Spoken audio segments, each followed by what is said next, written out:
The Israel's lobby buying off of nearly every senior politician in the United States, facilitated by our system of legalized bribery, is not an anti-Semitic trope. It is a fact. The lobby's campaign of vicious character assassination, smearing and blacklisting against those who defend Palestinian rights, including the Israeli historian Ilan Pappé and university students, many of them Jewish, in organizations such as Students for Justice in Palestine, is not an anti-Semitic trope. It is a fact. The passage of Israeli-backed legislation requiring workers and contractors under the threat of dismissal to sign a pro-Israel oath and promise not to support the boycott, divestment, and sanctions movement is not an anti-Semitic trope. It is a fact. The shameless cheerleading by most members of Congress of the Israeli Prime Minister Benjamin Netanyahu when he addressed Congress in the midst of the Gaza genocide is not an anti-Semitic trope. It is a fact. The U.S. refusal, including in the United Nations and other international bodies, to criticize Israel's apartheid state and routine violation of international law is not an anti-Semitic trope. It is a fact. You want to lose weight in 30 days? Check this out. I like to do a lot of cardio to burn some fat. Wrong. And you? How do you plan on losing it? Well, I was planning on trying keto. Wrong. Have you? The well-funded campaigns by the Israel lobby, which works closely with Israel's Ministry of Strategic Affairs, to discredit any American politician or academic who even slightly deviates from Israeli policy, is not an anti-Semitic trope. It is a fact. The massive interference in our internal affairs by Israel and the lobby, far exceeding that of any other country, including Russia or China, is not an anti-Semitic trope. It is a fact. Israel's lackeys in the political class, along with bankrupt courtiers in the U.S. press, are making a serious mistake, however, in refusing to acknowledge the outsized, transparent, and often illegal meddling by Israel in the American political system and Israel's brutal oppression of the Palestinians. It is too obvious and too egregious to hide. The longer the ruling elites ignore this reality and censor and target those such as Representative Ilhan Omar or Jamal Bowman, who lost his congressional seat after seeing the Israel lobby pour money into the race to defeat him, the more it gives credence to the racists, bigots, conspiracy theorists, and white hate groups, many rooted in the Christian right, who are the real anti-Semites. Israel and its lobby, rather than protecting Israel and Jews, are steadily nullifying their moral and ultimately political force. Criticism of Israel and the ideology of Zionism is not anti-Semitic. Criticism of Israel's influence and control over U.S. foreign policy and of Israeli efforts to silence those who champion Palestinian rights is not anti-Semitic. Criticism of the genocide in Gaza and the occupation of Palestine is not anti-Semitic. The more Israel and the Israel lobby abuse the charge of anti-Semitism, a charge the Israel lobby leveled against Jeremy Corbyn to defeat his bid to be Prime Minister and Labour Party leader in the UK, the more they lose their effectiveness against the dangerous anti-Semites. But Israel and its lobby do not care if its political allies, including those in the Christian right and the Trump White House, possess warped and racist attitudes about Jews. The sole criterion of Israel and the Israel lobby in determining who to support, and who to demonize is identifying who backs the far-right agenda of the apartheid state of Israel and who does not. Genuine anti-Semitism. I'm struggling with missing teeth, and that's why I'm here. Yeah, I wouldn't have done anything like this. I would have went. Is irrelevant. For Israel, the world is divided along the fault lines of Palestinian rights. Stand up for the Palestinians, and you are an anti-Semite. Cheer their marginalization, oppression, and murder, and you are a friend of Jews. Have Jewish leaders forgotten their own history? Anti-Semitism is wrong and dangerous, not only because it is bad for the Jews, but because the dark forces of ethnic and religious hatred used by Israel and the lobby against its critics are bad for everyone, including the Jews and the Palestinians.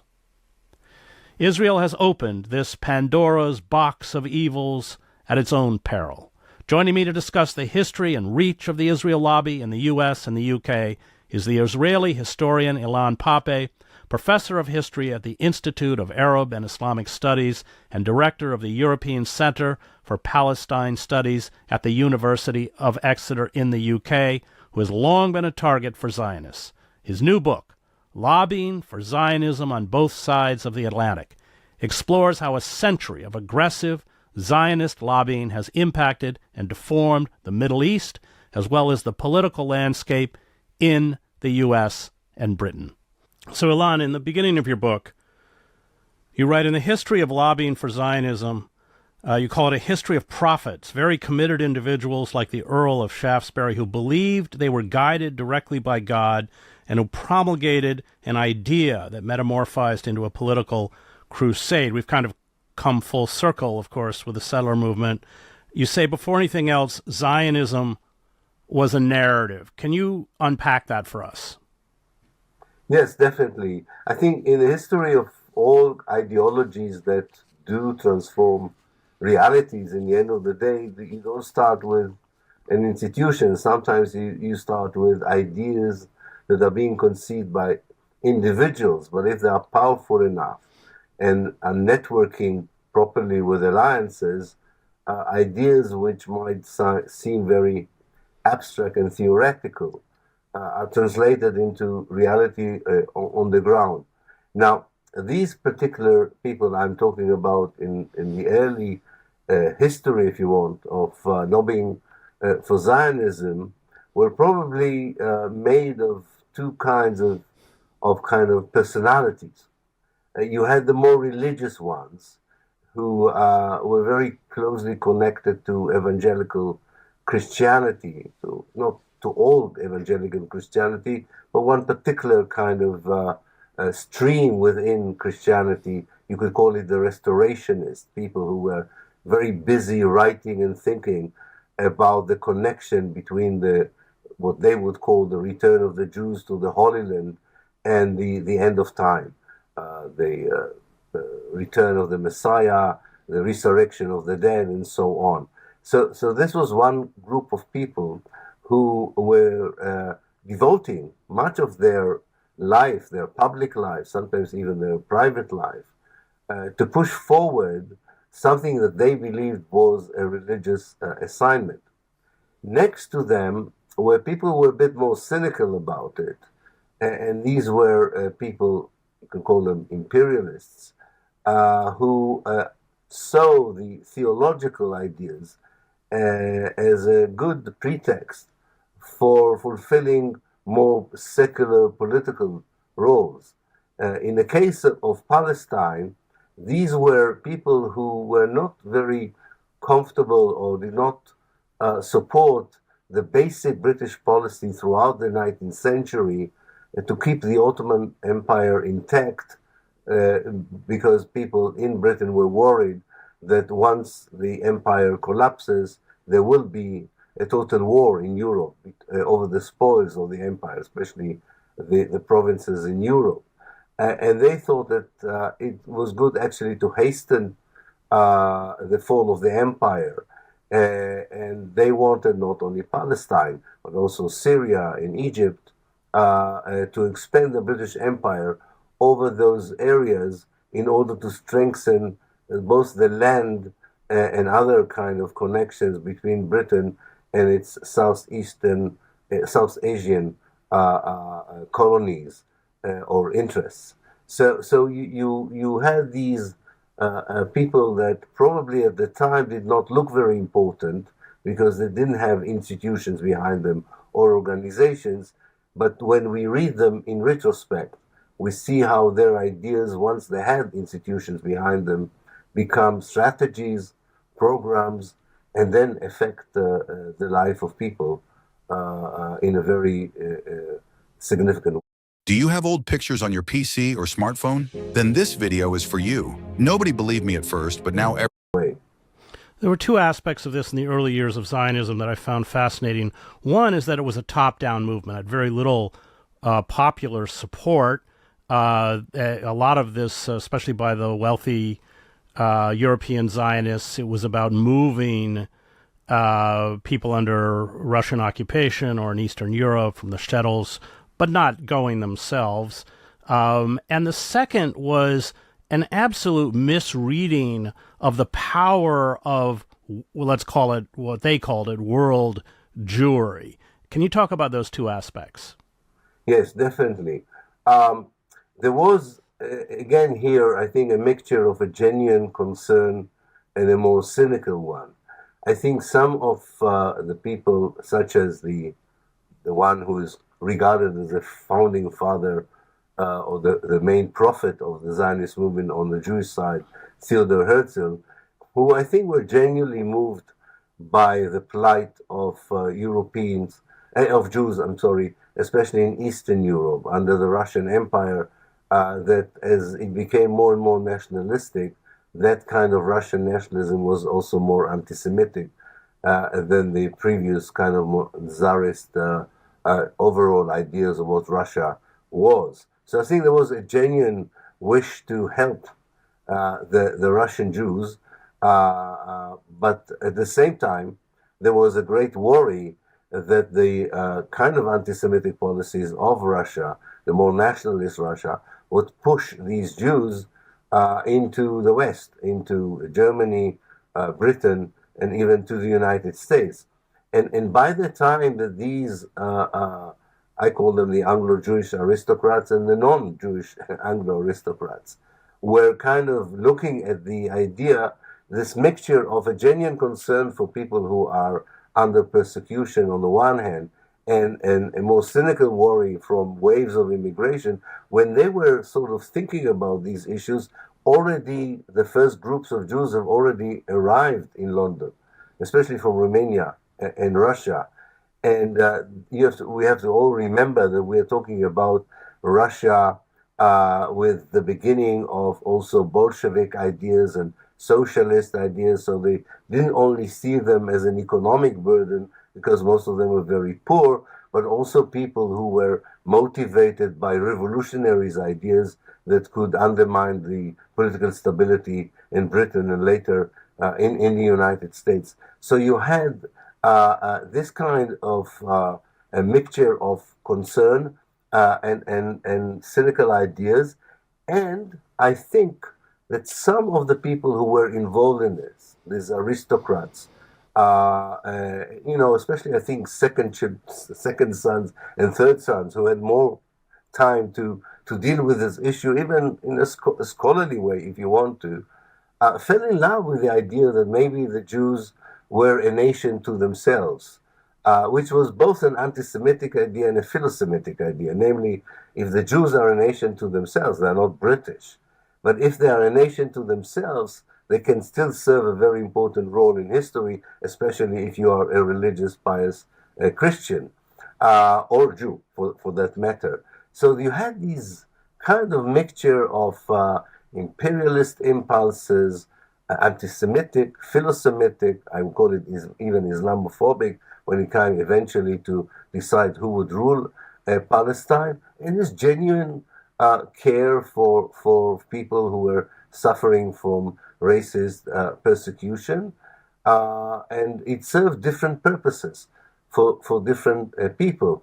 But the most important thing is, of course, and that's what you mentioned, and I think that's very important, and I'm not sure how many people understand that the one of the major, I'm not saying the only one, but as I say in the book, one of the major motives for leaders of the Jewish community in Britain to support the idea of the Jews going from Russia to Palestine was the fear that these Jews would come to London. This is important because this is where they would connect with someone like Arthur Balfour, who in 1905, 1906 were passing, legislation in Parliament to make sure the Jews would not be able to enter Britain.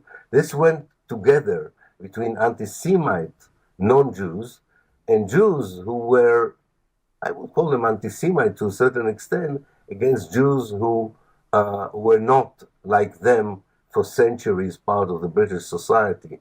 So Palestine became this receptor for these people for good reasons and for more cynical reasons. This was supposed to be the place where the problem of Jews, if you really cared about it, in Russia would be solved, where the problem of Jews that might come and undermine your social and economic and political stability would be solved, and where Jews might even contribute to the end of time if you were a restorationist evangelical Christian.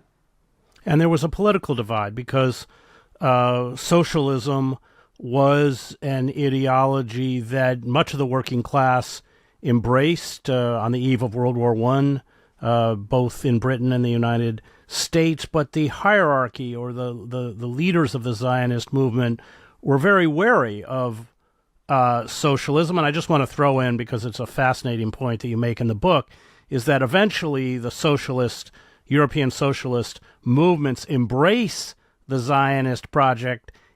When my grandson started sleeping with his phone under his pillow, I got scared. Then I found the Bodywell biochip. It protects. And the only people that call it out for the settler colonial project that it is are the Marxist-Leninists. Yeah, yes, it's quite incredible, isn't it? It's like you worry that socialism would be brought by these Jewish immigrants into the heart of Britain. But if these socialists want to try and play, if you want, with socialism in Palestine, that's fine. That's actually less dangerous. And I think that's why you had these kind of aristocrats or the political elite of Jews who really made it in Britain to the highest positions in government or in businesses, who definitely, if you would talk to them in principle about socialism, they would be very much against it. But if you would tell them that, the Zionist settlers in Palestine are trying to create socialist havens like a kibbutz or something similar to that before the kibbutz came into being, they would have nothing against it. And this is the whole game of Zionism. It is a solution for a certain group of Jews that is developed by a certain group of Jews who are not part of that project, but that project serves other interests that they have. And of course, as I all the time mention every 10 pages so that I don't forget it, and that the readers don't forget it, all this is about a country where already someone else lived in it, right? We should never forget it, that this whole game, whether it was an abstract intellectual imagination or emotional imagination, when it becomes real political programs, all the time in the background we should remember this is about a place where already someone else lives as an organic society. But that seems to be a total irrelevant fact to those who try to think of Palestine as a solution from a theological point of view, imperialist point of view, or even a genuine a humanist point of view, looking for a solution for people who suffer from anti-Semitic persecution. And when it does come up, the Zionist argument and the argument of those who support Zionism is that the indigenous population will be better off because of the settler colonial project. Yeah, absolutely. And I think that the other tactic is to kind of downplay the indigeneity of the population by sort of referring to its nomadic nature, by its less of development, so they can't really have the same aspiration for self-determination and nationalism as the Jews.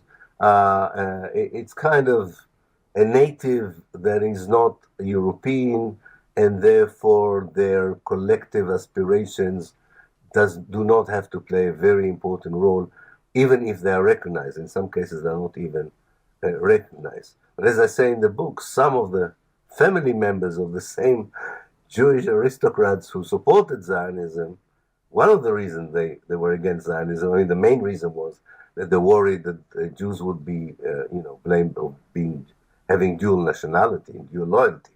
But some of them, in their writings, are also against it because they are aware that this is not a land without people waiting for people without land. And they warn that actually Jews would be part of a project very early on. So to my great surprise, when I found it, that this would be at the expense of the people who lived there. And this was in the very beginning when they heard about Zionism and understood what this ideology means for the people in Palestine itself. Talk about the shift of power. So eventually you have figures like David Ben-Gurion, who lives in Palestine and is organizing, he himself is a socialist, the Settler Colonial Project. And power shifts away from these European aristocrats, these European Zionists, into the hands of figures like Ben-Gurion. That's a very important moment in the history of the Zionist movement. Explain what happened. Yeah, that is very, very important because I think there were, and I described what I thought was a very important moment and a very important meeting in London, in the headquarters of the Zionist movement, when there actually all these members of the Anglo-Jewish elite are being actually told by emissaries on behalf of David Ben-Gurion that they are not leading the Zionist movement. They will not determine what Zionism is or what the Jewish state would be, and their role is really to be a lobby, a propaganda machine for Zionism. That was a very important moment because what Ben-Gurion understood, as I suppose some of the leaders of the white settlers in America understood, that while you need the British Empire to set a foothold in Palestine, there will be a moment when the interests of the empire and your own interests will clash. And he didn't want these Anglo-Zionists, who might still be also loyal British citizens, to interfere in the Zionist plan, not only to colonize Palestine and to de-Arabize it, but also to cede it from the British Empire and make it an independent Jewish state. So this is the moment where they have to decide whether they're willing to be advocates for a policy that is formulated by Jews that just 20, 30 years before that, they had a very lofty attitudes towards them as Eastern European Jews, uneducated and just poor people who need a safe place to be in. But they're becoming their own, they're actually becoming employed by these Jews who are now running the show in Palestine. Some of these Anglo-Jewish members of the elite would distance themselves from Zionism because of that. They will not become anti-Zionists, but they didn't want to serve as the part of this, what I call the pro-Zionist lobby in Britain. I mean, we'll talk about this later, but at the end of the book, you really talk about the Zionist lobby perpetuating itself at this point at the expense of Israel is the argument that you make. But let's go back to what's happened in Palestine on the eve of World War II. You write the catastrophe that befell the Palestinians in 1948. This is the Nakba, when 750,000 Palestinians were ethnically cleansed and the Jewish state was founded, was not because Britain decided sometime between 1915 and 1917 to take over Palestine, but because it was persuaded to make Palestine Zionist. I think that's a very important point because a superficial reading of history is often that because of the mandate, Britain controlled Palestine, seizing it in World War from the Ottoman Empire in World War I up until 1948. But you argue that it was always about the Zionist project. Best and worst snacks for your waistline. Number one, protein bars. The protein that's being used never actually exists. Absolutely. You have to remember that from a British strategic point of view, before the First World War, the parts of the Ottoman Empire which were important were parts that had strategic value for the empire, like Iraq and Egypt, because they were the connection to India. Or later on, when oil is discovered in the Arabian Peninsula or in Persia, in Iran, that is, then these become very important places. If you would have asked anyone who was kind of involved in strategizing for the empire, they would tell you that Palestine has very little strategic value. So yes, if you were a devout Christian, you would say it has a lot of value because of its religiosity. But strategically speaking, it was not that important for Britain. So I think that there was always a danger from a Zionist perspective that unless you convince Britain that a Zionist state is good for the British imperial setup, that Britain would be willing, for instance, as it was at times, to share the rule of Palestine with France, or making it a more international place because it is so holy to all three religions. But I think that's the greatest success of the Zionist lobby, of finding enough important people among the policymakers in Britain to convince them that the British interest would be best served not just by having Palestine, but making Palestine a Jewish state. And I claim in the book that every now and then, more reasonable, I would say, kind of British policymakers were not totally convinced. And that's why the lobby was very intensively working on it and needed very strong believers in Zionism. And it's very interesting to compare, for instance, how they worked with David Lloyd, who was a liberal and Christian, and how they worked with the emerging Labour Party. So to one side, they sold the idea of, the kind of end of time, for the fulfillment of the end of time prophecy. If you, David Lloyd, would support the idea of a Jewish state, and this would return, the days of the Crusaders, bringing back the Holy Land to Christianity. And to the Labour Party, they sold it as a paragon of socialism. They were very clever, and I have to give it to them. And they really kind of tailored the narrative of what the Jewish state is to the potential allies they needed. First of all, in Britain, because Britain was most important until 1948 for the fate in Palestine. And then afterwards, when they understood that the power shifted to America, they did the same in the United States. You're talking about David Lloyd George, the former prime minister, who ended up embracing the Zionist project. And as you note in the book, he was also employed by the Zionists, his law firm. So he had a financial interest in the perpetuation of Zionism. And it's also interesting that although he was a socialist, his vision or view of Palestine in the Middle East was really colored by the very Christian household in which he had grown up, and he would use these kind of biblical terms to refer to what was happening in Palestine.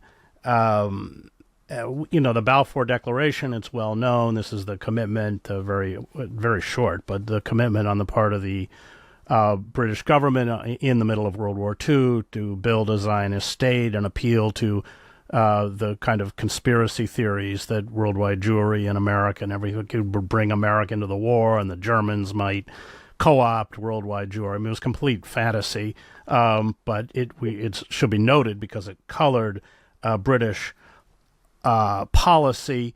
Let's talk about what was happening on the ground in Palestine. So you, on the first anniversary, this is from your book, of the Balfour Declaration, Palestinians demonstrated in large numbers all over Palestine against it. From that moment onwards, a consolidated Palestinian national movement led by a younger generation of urban professionals and intellectuals, alongside traditional heads of rural and urban clans, commenced an anti-colonialist struggle for 9 years, 1920-1929.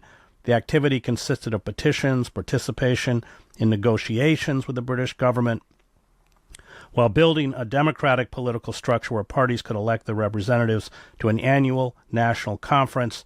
The consensual position was clear: total rejection of the Balfour Declaration and opposition to Jewish immigration to Palestine, the Zionist purchase of land, and colonization from the moment it began. And I think this point is an important one, because much of the argument by Zionists is that the Palestinians had no national identity. Celebrate Paleo Valley's Earth Day sale and get 30 sticks for only $36. If you're someone who cares about healthy eating and That's right. And I think, as I said before, this is one of the arguments that their supporters use to say you don't have to worry about the aspirations of the local people because they don't have these national aspirations. Now, like anyone else in the area, the national aspirations were not, there was no need to, at first, there was no need to articulate them in such an assertive way, because if you look at Iraq, Jordan, or Lebanon, it was clear that yes, you had colonial or ex-colonial powers now having a mandate from the League of Nations, and eventually these countries would become nation states. And you could have expected from a Palestinian point of view that the same thing would happen in Palestine. And therefore, you don't have a very active, intensive need to articulate a Palestinian national identity until the Balfour Declaration comes with the British occupation, when the Palestinians realize, or their leaders and activists realize, that it will not be a case like Iraq, Syria, or Lebanon, where Iraqis would get Iraq and Lebanese would get Lebanon. No, Palestine was promised to the Jewish national movement, Zionism, and that kind of turned an already existing, I would say, more dormant, more evolutionary Palestinian national movement and turn it into a more revolutionary one that understood as the years go by during the mandate that if it remains passive, Palestine would never be their homeland, let alone they will never be their nation state, and maybe even not their homeland. And that's when they become to be actively involved in trying to persuade Britain to retract from the Balfour Declaration and actually be loyal to the principle that supposedly, after the First World War, the victorious Allies promised people who were under the Austro-Hungarian Empire and the Ottoman Empire, namely two principles: the principle of self-determination and the principle of democracy, namely that the majority would decide how self-determination would look like. And they said, why don't you apply it in Palestine? Let's apply the majoritarian idea in Palestine and the self-determination for the native indigenous people of Palestine. And they were told by the British, in your case, this is impossible because of the pledge the British Empire made to the Zionist movement.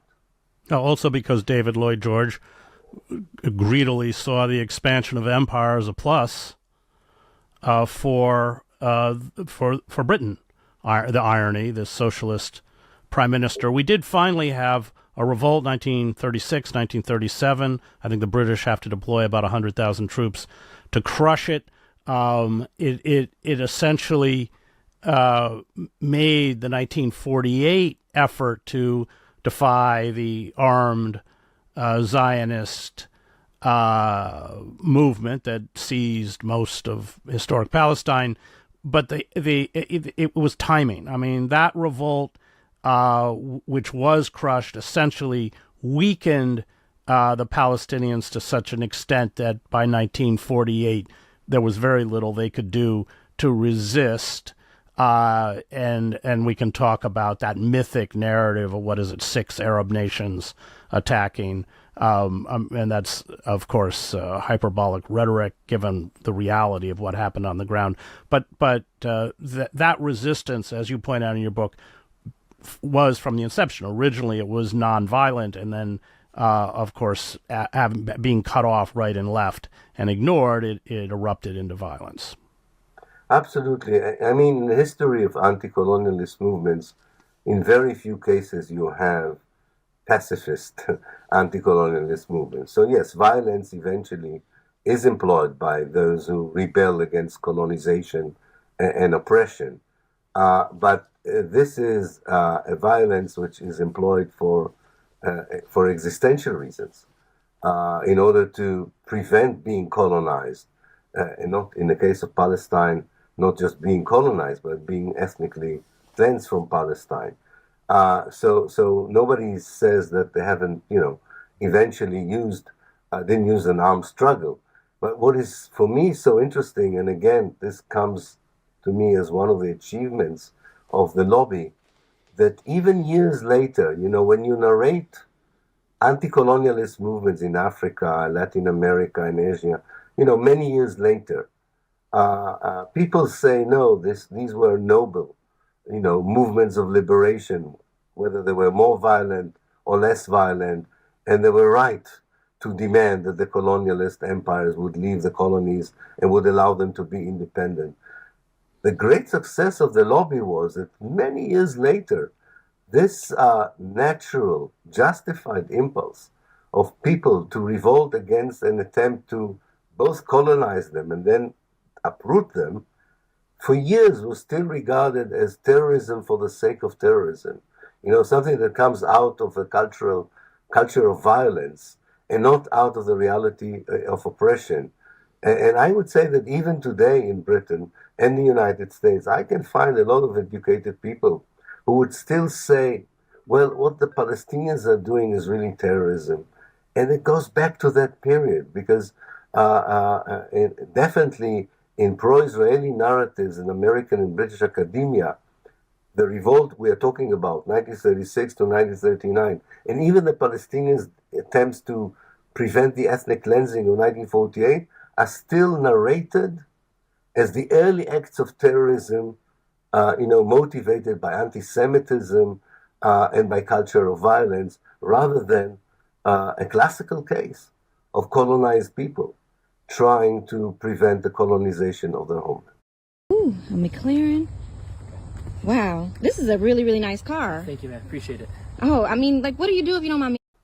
Well, when the Zionist militias, pre-1948, attempt to drive the British out, they employ the tactic of terrorism, like all resistance movements, like Hamas.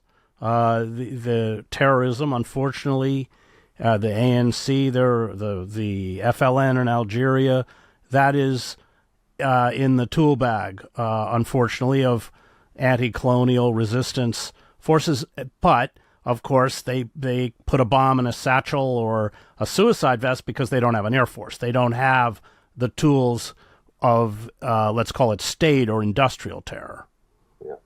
But I do think the Zionist terrorism was much, is more like the one used by the French settlers in Algeria when the French government decided to end French rule in Algeria. This is where the settlers feel that the empire, according to them, should do two things. It should, of course, leave, but it should help them to take over the country, which the British didn't do. Contrary, by the way, to history books that claim that Britain kind of, in 48, helped the Zionists to take over Palestine. No, their sin was being actually neutral and not doing anything, which was as bad as doing something.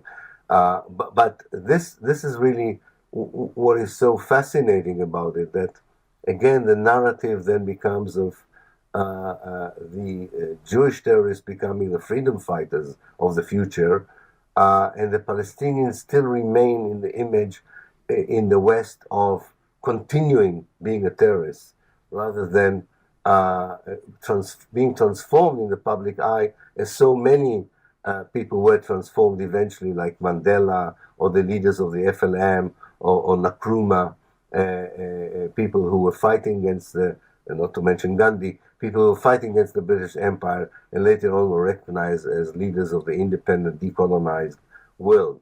Somehow, and I think this is the success of the lobby, was not allowing the Palestinians to fall into that category where you are being seen differently once there is a healthy moral objection to colonialism when the world is being decolonized.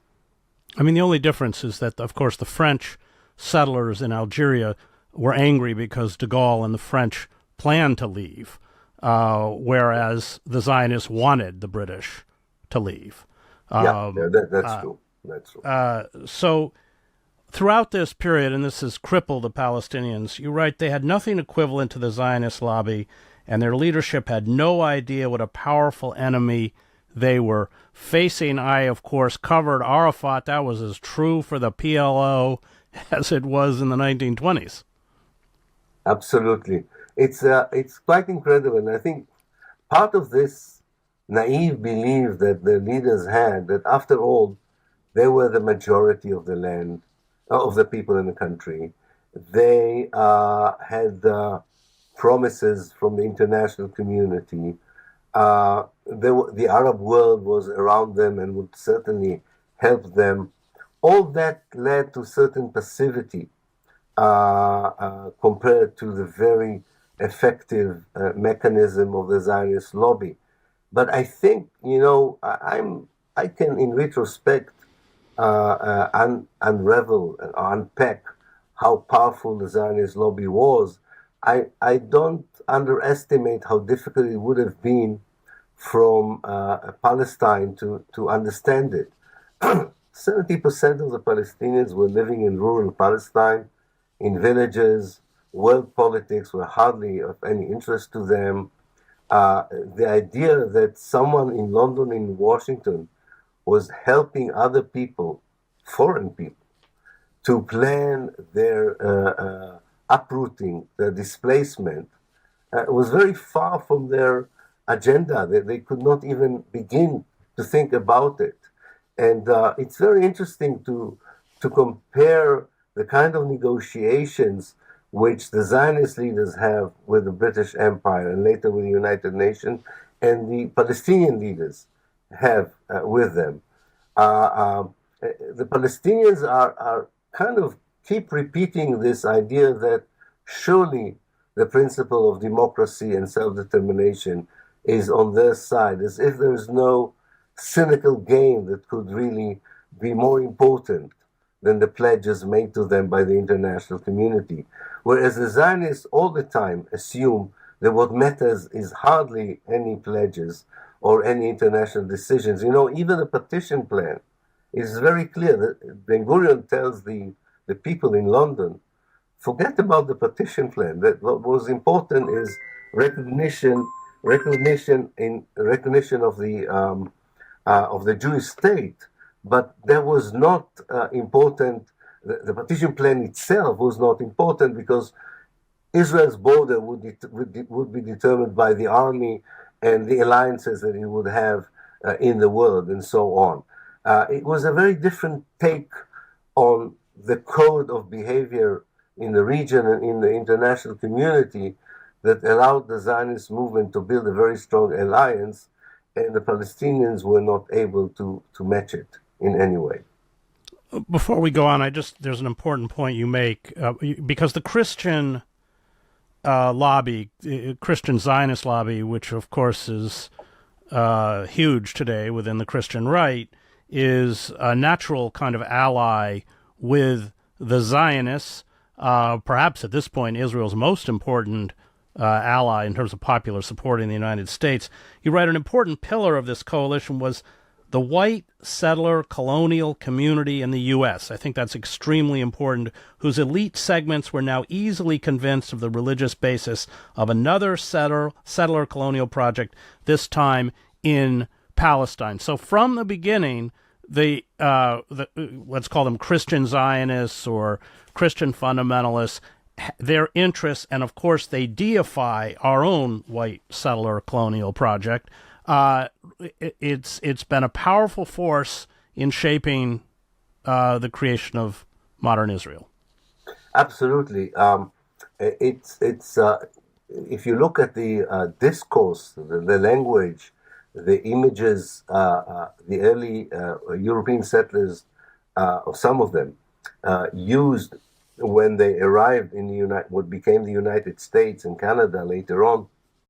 I emphasize again, it is free to join my community. The stocks I share are also free. The techniques and strategies I teach are also free. So please don't ask me if I charge a fee, and don't say it's a scam. I only need popularity and word of mouth, not the so-called membership fee. If you want to get the stocks I offer, please join me first. You can see how much the Bible was a source of inspiration, by naming the new settlements, places like Zion, and on the names of biblical names and so on. And therefore, the identification with a similar act by Jewish settlers came, first of all, from the idea that you are actually creating two Zions or two Jerusalems, one on the mountain and one on the land, if you want, and therefore there was this identification of a Judeo-Christian kind of assignment to create a new Holy Land, one where the Holy Land was originally, and one in a new place, and also it was very easy to associate the Palestinians with the natives that the European settlers met in North America. And that created this kind of ideological, I would say even mental kind of associations between the two projects, the project of creating the United States and the creation of Palestine. And then, even if you go to higher resolutions, you begin to see similarities in the way the frontier is discussed.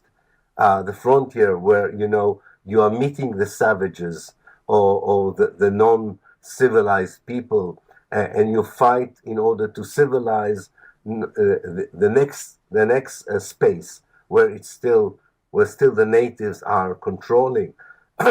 There's even kind of similar, quite chilling for me in a way, appropriation of the indigenous people's dress code, some of their folklore, food, and even a kind of code of behavior, and you appropriated yourself in order actually to destroy the native people through such an appropriation. Noam Chomsky once commented cynically that at least unlike the Americans, the Israelis have never called their lethal weapons in the names of Native American tribes that they have eliminated, like the Apache helicopter. These similarities in the narrative that justifies the settler colonial project, the attitude towards the natives, the indigenous people, the appropriation of the indigenous history and customs, and eventually the most important thing, the right to eliminate them. And the justifications for that elimination are so similar despite the different historical periods in which these two settler colonial projects occurred. So let's go to 1948 and let's focus on the importance of the lobby in the creation of the State of Israel. We should note that at the time of the Balfour Declaration, what was it, 1917? Was that the Balfour, year of Balfour? I can't remember. 1917 was Balfour, yeah. 1917. So 10% of the population in historic Palestine is Jewish. Half of them are settlers. Of course, the genocide carried out by Germany, by the Nazis, and then those who survived that genocide, the Jews who survived, often were unable to return home, especially the places like Poland. Their houses were occupied, very similar to what happens, of course, after 1948 with the Nakba. They have nowhere else to go. And this, to a certain, in a dark way, thrills Zionists like David Ben-Gurion. And so you have the lobby, in the name of the Holocaust. Norman Finkelstein wrote his book, of course, The Holocaust Industry and the sort of appropriation of Jewish suffering. But that's an extremely important moment. And here the lobby is key. So let's talk about the lobby, what it did after with 1948. Yeah. The lobby became very effective in several ways. First of all, those who operated the lobby, mostly David Ben-Gurion, but all the people who helped him with, already identified, I think back in 1942, that there is a shift of power as far as the Zionist interest is concerned, from London to Washington. And gradually they understand that they don't have to work that hard in London anymore, but they have to work hard in Washington, because that's eventually where the more important decisions about the future of Palestine would be made. And this is when they begin to Zionize, I called it in the book, the American Jewish community, which until then is not totally thrilled by Zionism in large numbers, and its more established institutions are not necessarily Well, Zionist. let me just interrupt, Ilan. I mean, before the Holocaust, before World War I, Zionism, especially in the United States, had very little support. Exactly. And even the Holocaust itself did not create necessarily among Jews in America support for Zionism. It was, of course, a genuine concern for the Jews who were genocided in Europe. But the lobby was working very hard and effectively to connect the Holocaust or the fight against the possibility of another Holocaust with American Jewish support for a Jewish state in Palestine. Now, the problem for the lobby was on several fronts. One, that not all the American Jewish community was convinced that building a Jewish state in Palestine would either solve anti-Semitism or was the right response to the Holocaust. Secondly, in those days, and I think some of your viewers and listeners would find it difficult to accept, but in those days, American policy towards places such as Palestine was still very much formulated by the State Department rather than by the White House. And the State Department had people that later on, those who liked them and those who disliked them, equally would call them the Arabists, namely people who knew Arabic, who knew the Arab world.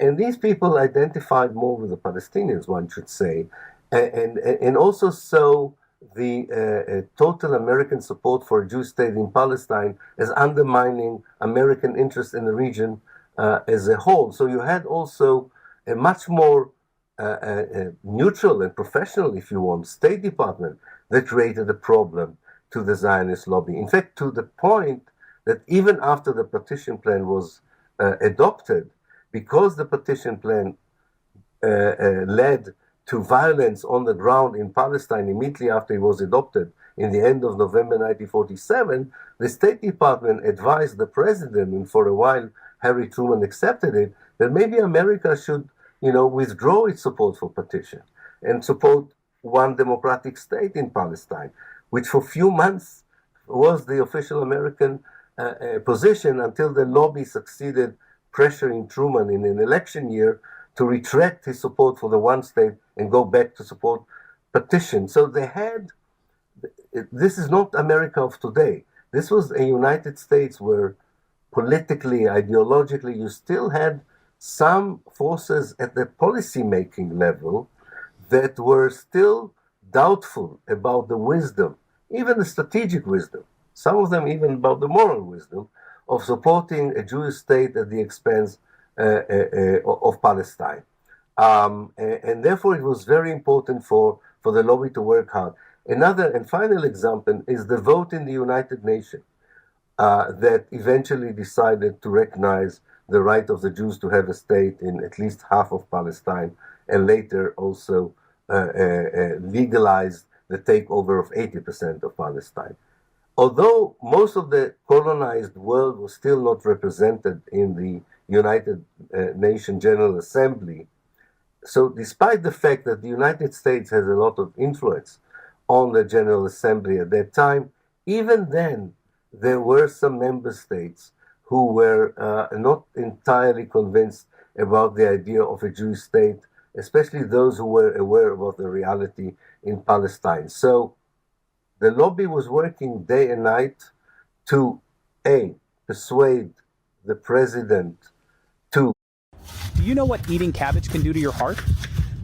Cabbage is a cruciferous vegetable that resembles lettuce and can be red, purple, white, or green. But what many people don't know is that it can have a serious effect on the body's inflammatory response. Is it healthy? Here's what you need to know. Goodbye blood pressure meds. I'm throwing them all away.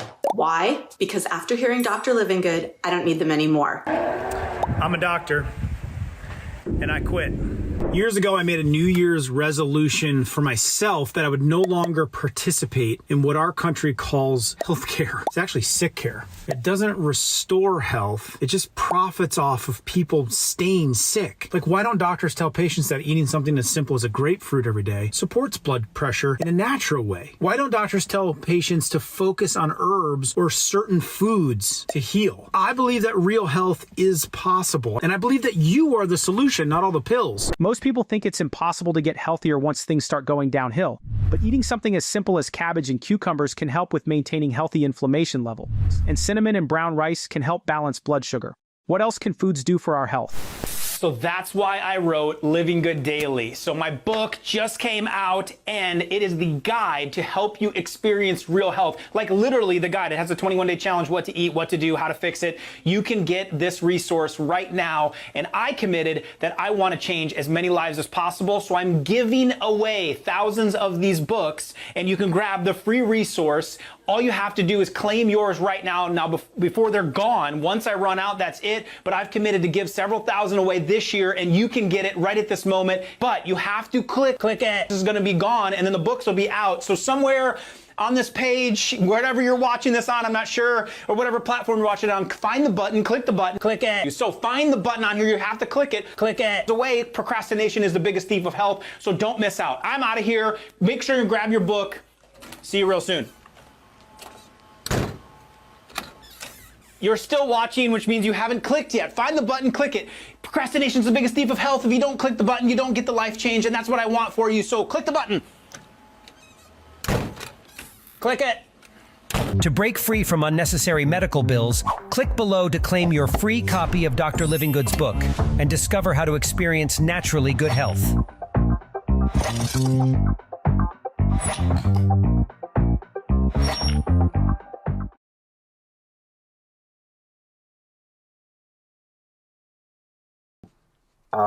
Not to follow the advice of the State Department. Secondly, to use American resources to pressure reluctant countries to vote for a Jewish state, and to make sure that the United States, despite moments of unpleasantness, and I mentioned them in the book, where the United States thinks that the Israeli policy is unacceptable, especially not allowing the refugees to return, despite these moments, that the U.S. would maybe talk the talk but not walk the walk. Namely, they can condemn but not do anything significant to change the course of history. This was a volatile moment for the lobby, and this is, maybe we should say this is before AIPAC. In fact, I think AIPAC eventually is established in 1954 as a far more effective lobby, understanding that there were very volatile, from a lobby perspective, there were very volatile moments before 1954 when AIPAC is established. And this is one of the conclusions for that period, that you need a far more aggressive and far more effective lobby, so that the bad period of not only Harry Truman, but specifically the Dwight Eisenhower administration will not repeat itself. And we just throw in 1956, the Israelis, the French, and the British attempt to seize the Suez Canal. Gamal Abdel Nasser wants to nationalize the canal, and it's Eisenhower intervenes and stops that. It was kind of the end of the British Empire. We should also note that the Arabists, who you talk about, they were one of the first targets of the Zionist lobby, and they were purged from the State Department in the 1950s. Robert Kaplan writes a book about it called The Arabists. And that's how you essentially, since then, turn Israel-Palestine policy over to figures like Martin Indyk, Tony Blinken, and others who are really, in essence, committed Zionists, and their perspective is completely distorted throughout the Middle East by Zionism. Let's talk about 1954. AIPAC is founded.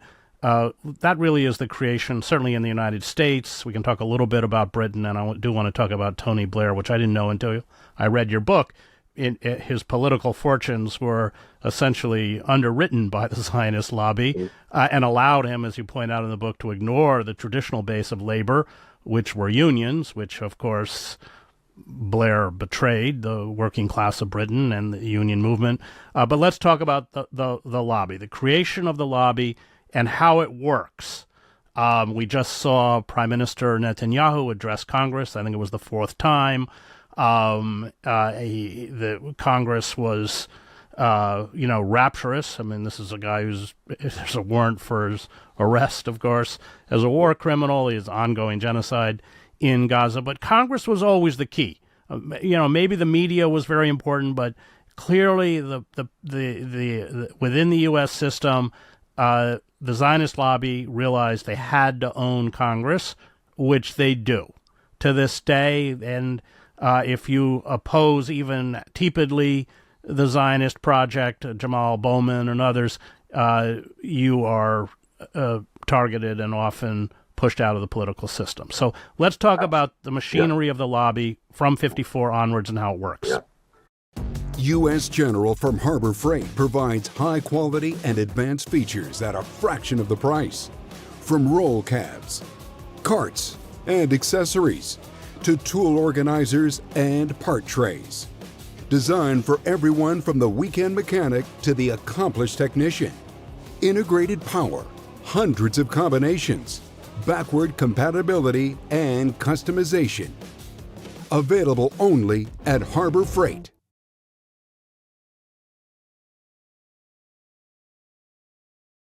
What is so interesting that actually they got the idea from a failed attempt back in 1900 when the Zionist lobby began in Britain, when the first lobbyist in Britain decided to write to every candidate for the national elections in Britain and telling them that they would support them or their rivals if they support the Zionist project in Palestine. Now, in the British electoral system, it didn't work that well because it's a constituencies kind of parliamentary system. But this kind of method, which was not the only method, as you say, but it was definitely the principal method, was adopted by C. Kennan, a lobbyist, the early lobbyist for Zionism, who worked a little bit with the Israeli delegation in the United Nations, in the trade unions, a guy from Cleveland, originally from Canada, who really developed this idea that you need to connect yourself to early career politicians at the regional level, at the national level, even at the municipal level, and follow their career from the very beginning and offer help or threaten to withdraw help or give help to their rivals in order to create a long life commitment to Israel. We're talking already about Israel, not just Zionism. And it's incredible because I think what happened is that it worked. Or the first fruits probably were already in the midterm elections in 1954, but definitely through the campaigns that Nixon was trying to. I'm sorry, that Kennedy was using the lobby against Nixon in the early 60s and so on. Sorry. The more they see it's working, the more they invest in this kind of system. So it's really, it sounds simple, but it's not that easy to do this. But they perfect the system as they go along. They perfect it. They perfected it, if one can use this term to say this. And then there is something that is added, but I think that only comes after 67. It's not enough to have this connection with the candidates and you hope, of course, that some of them would be really influential people in the end of the day. They're adding two more elements, which are very effective. Taking a very active role in presidential elections, almost, as I show in the book, sometimes offering to do the more dirty work for the candidates in order to smear the other candidate. And secondly, they begin to understand that they need a permanent presence on Capitol Hill. And as one of them said to me, you needed that to remind our allies, should they forget who we are, it's good for them, to pass over over the door, he gave, it's a incredible kind of image. He said it was important for them to go next to a door to see one of their colleagues being reprimanded by someone from the lobby for not doing their job. You know, it's kind of it's a system that needs to be maintained at the level of intimidation also, definitely in the 60s and the 70s. I think later on it's just by inertia. They're not worried. They think that people know what they should say or should not say without any need to exert direct pressure on them. And you just have to deal with those who do not understand the message.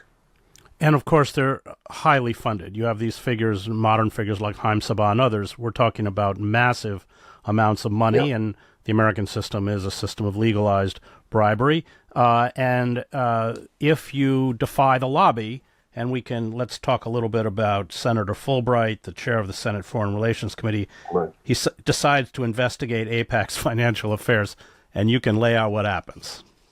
Absolutely. His main worry there is not anti-Semitic or anti-Israeli. He's worried of any foreign country that interferes through lobbying in American policy, because he's very much devoted to shaping American foreign policy according to what he thinks are moral values and so on. So he investigates professionally the lobby. And what he reveals more than anything else, that the lobby is using money that supposedly is being recruited for the less fortunate sections of the Israeli society. The money goes to Israel, but instead of being invested in the poorer areas of Israel, some of it, not all of it, some of it goes back to finance the lobby itself, which is a total violation of the American law. And he publishes through Newsweek his findings, and then he becomes the arch enemy of the lobby. And the way to destroy someone is, of course, to help is to go and help the rival in the next elections. He was a senator for a Senate, I bring a quote from his rival in Arkansas, who says, well, you know, the Zionists filled my coffers with money.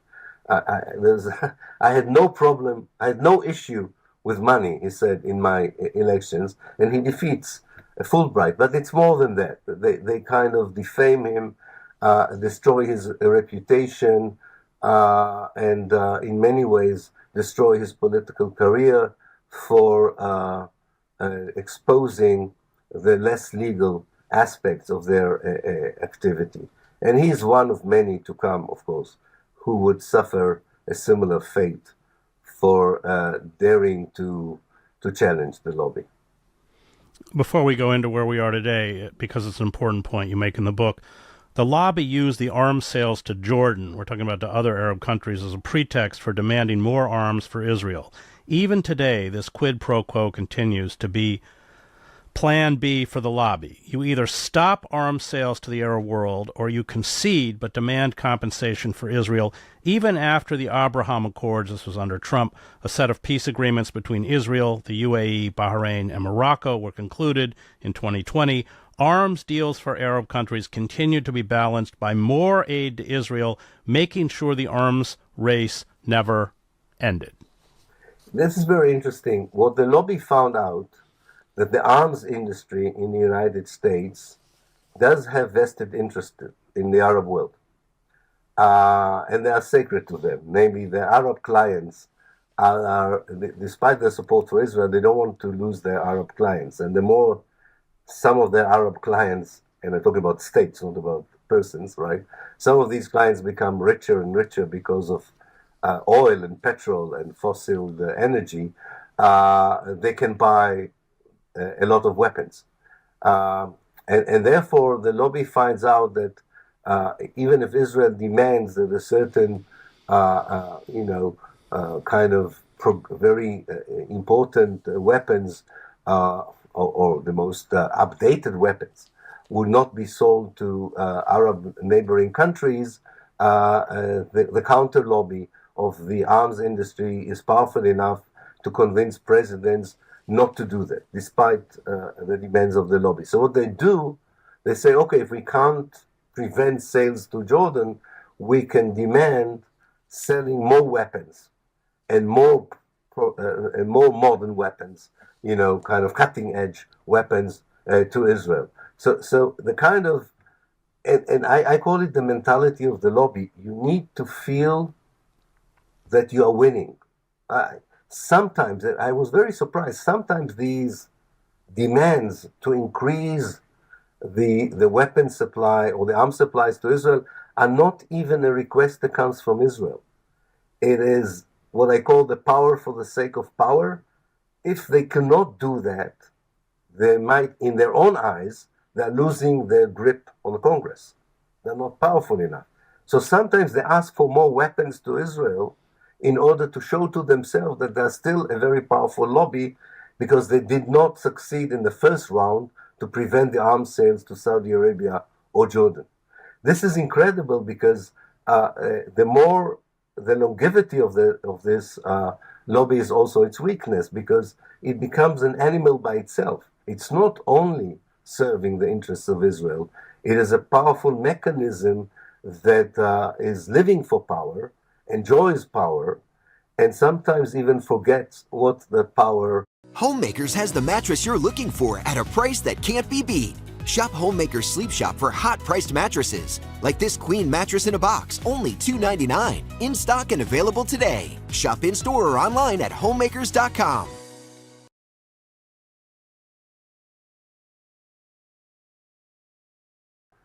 Is needed for, and wants to maintain the power as its main priority.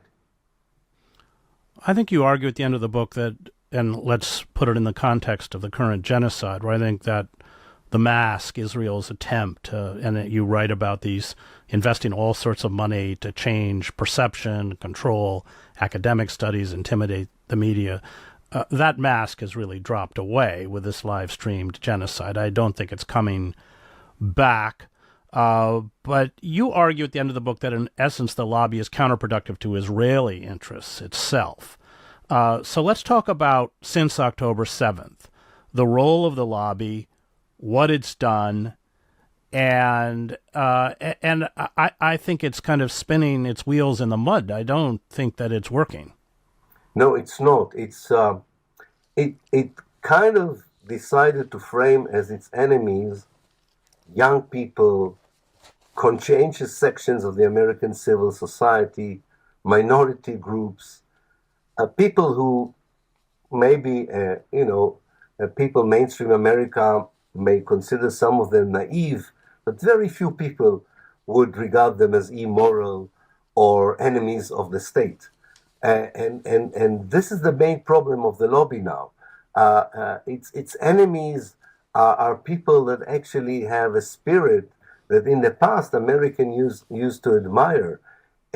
Secondly, some of them belong actually to the American elites, definitely the students, and the whole discourse that is brought, that the lobby is trying to fight, is a moral discourse. It's not, and they. Yes, you can bomb a moral discourse to a certain extent. We saw it in the pressure to, on the presidents of universities, or Jewish alumni withdrawing money from certain universities. So you can still use money and force, but you don't really kill a movement of solidarity that has the same impulses that the anti-Vietnam movement had, that the civil rights movement had. You cannot kill it with money, and therefore you're right, they're stuck in the mud, because it's not a question of convincing the American Congress to give more money to Israel or sell more arms. Yes, they can still do that, but they have never had the right methods, and they will never have, I think, the right weapons, if you want, to fight against systemic changes in public opinion that are based on moral values, on knowing the reality, or, as you say rightly, on the daily images of a genocide. There is a limit in the 21st century how much you can do that, and they don't have the kit of tools anymore to deal with it. And therefore, I don't think they would be succeeding unless other factors would not change public opinion in the direction that I think it is changing.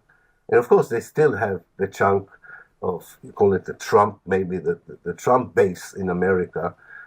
They can still unite with them. There's no need to pressure these guys.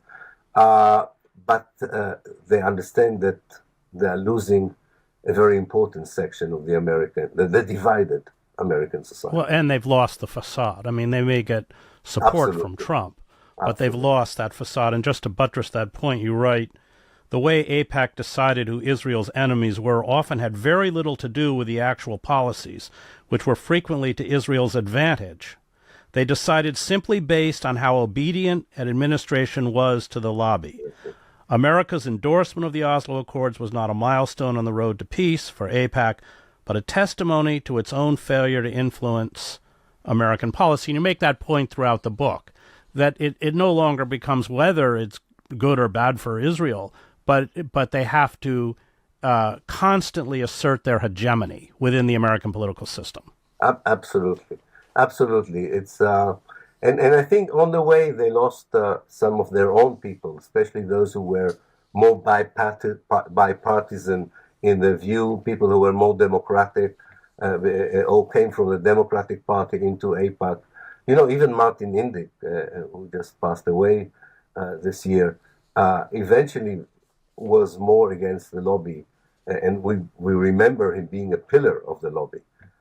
So they also lost some. He worked for AIPAC, didn't he? He worked for AIPAC, and then he became quite a strong critic of AIPAC later on. So they are even losing some of their own, stars, if you want, of the past, because they are going too far as a kind of a mafia kind of organization.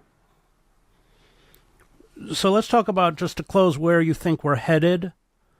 And I just want to be clear. I mean, you and I have both been targeted, but this is not a disinterested discussion. We have both been targeted by AIPAC. I think you were denied. Where was it? You were.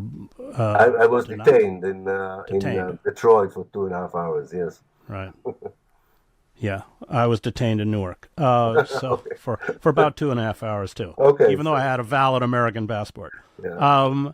But let's talk about where you think we're headed. I mean, I think you and this book and Mearsheimer's book are very, very important for people who want to understand how the machinery works. Where are we going?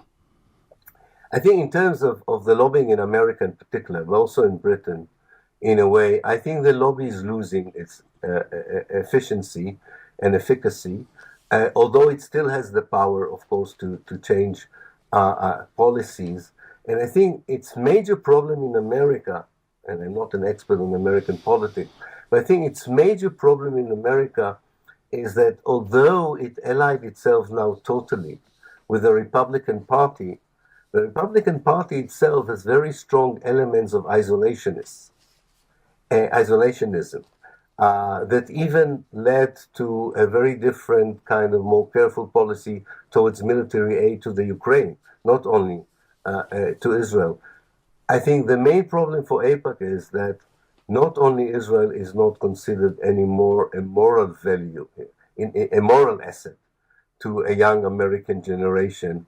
I think the more cynical parts of the United States may not think about it anymore as a strategic asset or economic asset, given the way Israel is imploding from within, its inability to deal with its own kind of right-wing, the emergence of strong right-wing elements that are usurping the government and the state.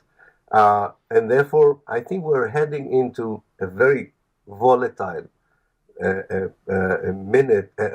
chapter in the history of modern Israel and Palestine, where Israel is going to be a very fierce, cruel, brutal force whose victims will be mainly Palestinians, but not only Palestinians.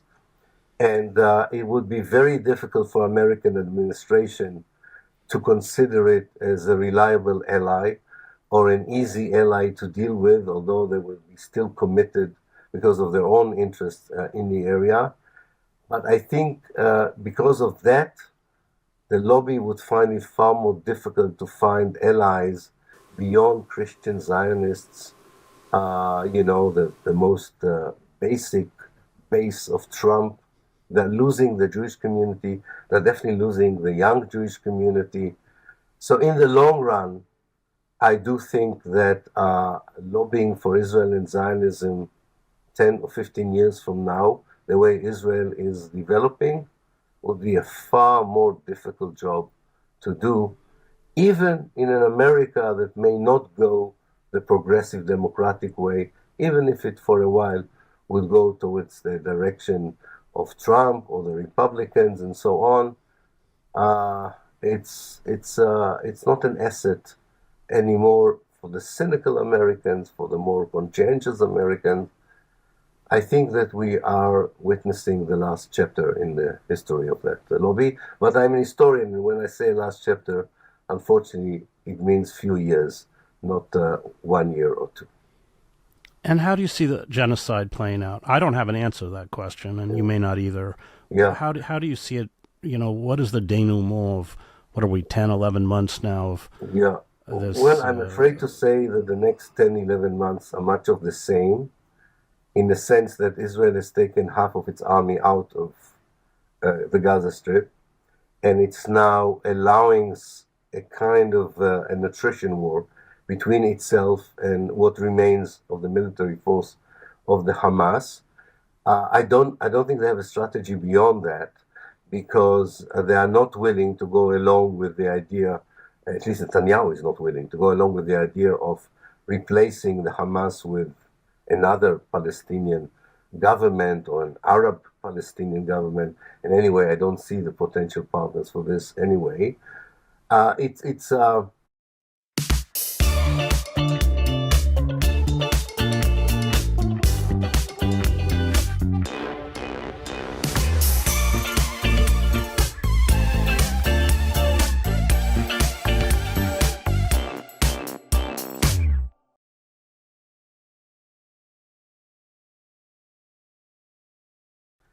a genocide on a less intensified one than we have seen, but it's incremental, it continues.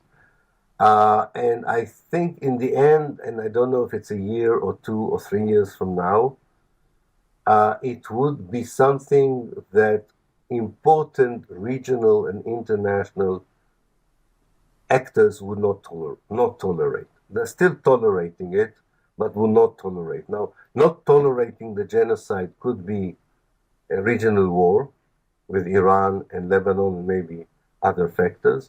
Not tolerating could be something we're hearing now from the Labour government, maybe, from the backbenchers and so on, and we should pay attention to this, of even people in the global states, in the global north, thinking that Israel needs to be treated differently. We definitely already heard it from the ICJ and the ICC. I really believe that Israel, as it stands now, doesn't stand a chance of surviving in the long run as a Jewish state. But again, I'm warning that before that would happen, before there is a collapse or disintegration, there is a very dangerous period of that state trying to do all it can without any inhibitions to maintain its power, its survival. And I'm very worried for the short run, including a continuation of the genocide, and not just in Gaza, also in the West Bank. But I really think that if I were a young Palestinian, I would hopefully believe that I'm young enough, hopefully, to see something else in the more distant future. And I really believe in it, not just, it's not a wishful thinking, it's not a word of an activist, really is someone who follows the history of Israel and Zionism. I'm 100% convinced we are at the midst of the last chapter in this Zionist project in Palestine. And last chapters are violent, they are decolonization kind of chapters. I'm worried, and at the same time, I'm more hopeful for the long distance. Great. That was historian Elon Pape on his book, Lobbying for Zionism, on both sides of the Atlantic. It's a tremendous work. I devoured it whole. I want to thank the production team, Diego, Max, Sophia, Thomas, and Sean. You can find me at chrishedges.substack.com. Thank you, Chris.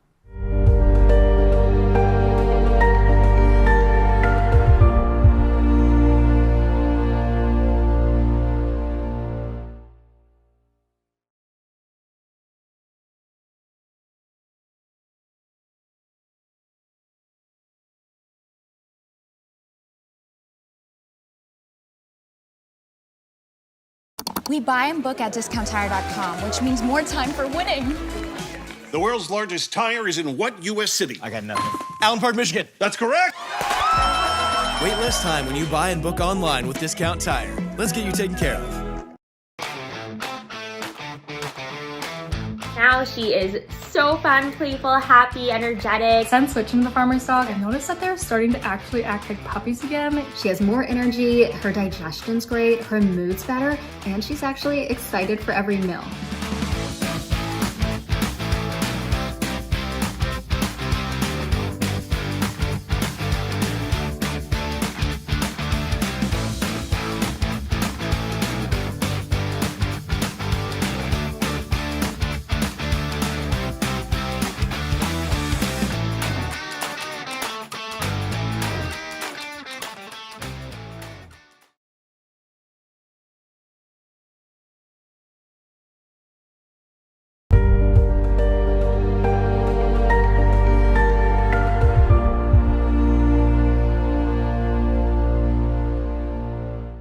Welcome to the Chris Hedges Report.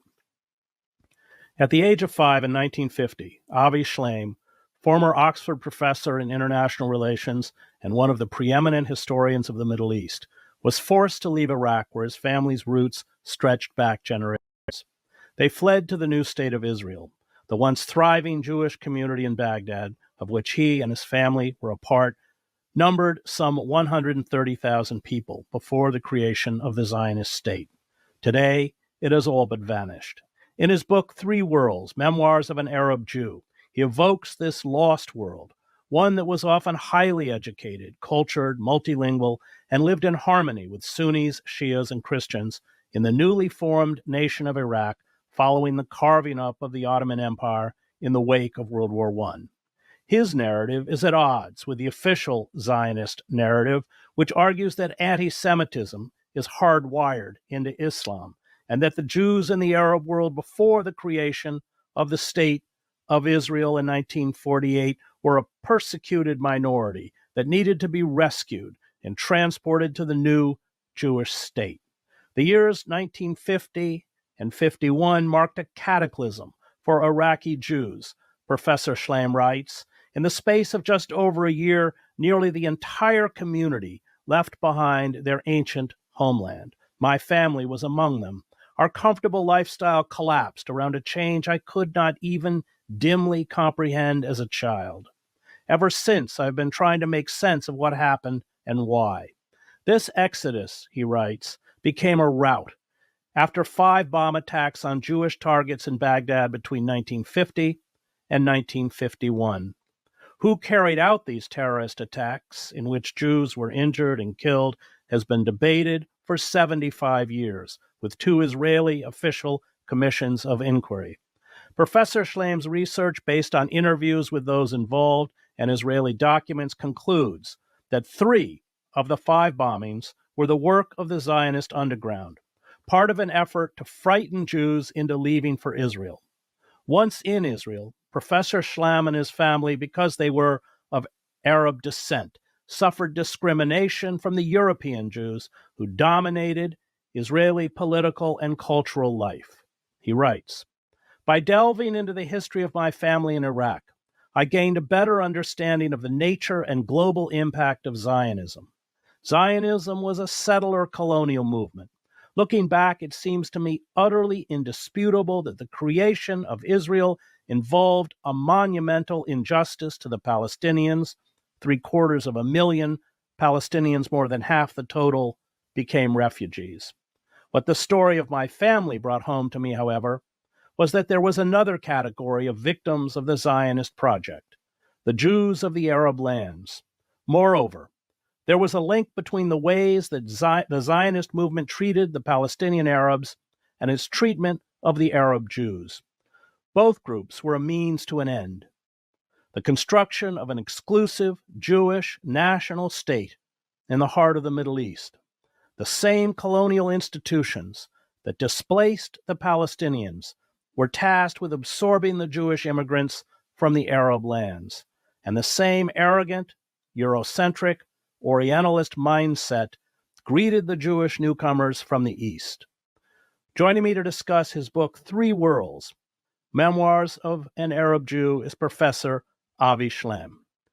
So, Avi, let's begin, because you spend quite a bit of time in the book, which is just very haunting, powerfully written, moving. I mean, I just digested it almost all in one sitting. You spend a lot of time in the book talking about reconstructing that life that your parents had, your family had within Baghdad. And it's completely at odds with, as I said in the introduction, the official Zionist narrative. So if you could just begin by explaining, and of course you juxtapose that life with the life you lead in Israel and the loss. Your father is destroyed by that being forced out of Iraq. But lay out for us what life was like for the Jewish community. And I think half of the roughly 260,000 Arab Jews who fled to Israel came from Iraq.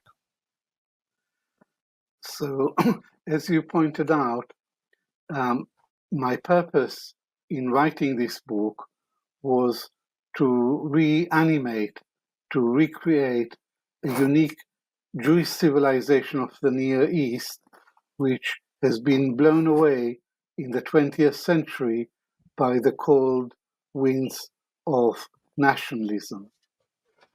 And my book is an attempt to interweave the personal story and a family story with a much bigger story of the Jewish community in Iraq in the first half of the 20th century.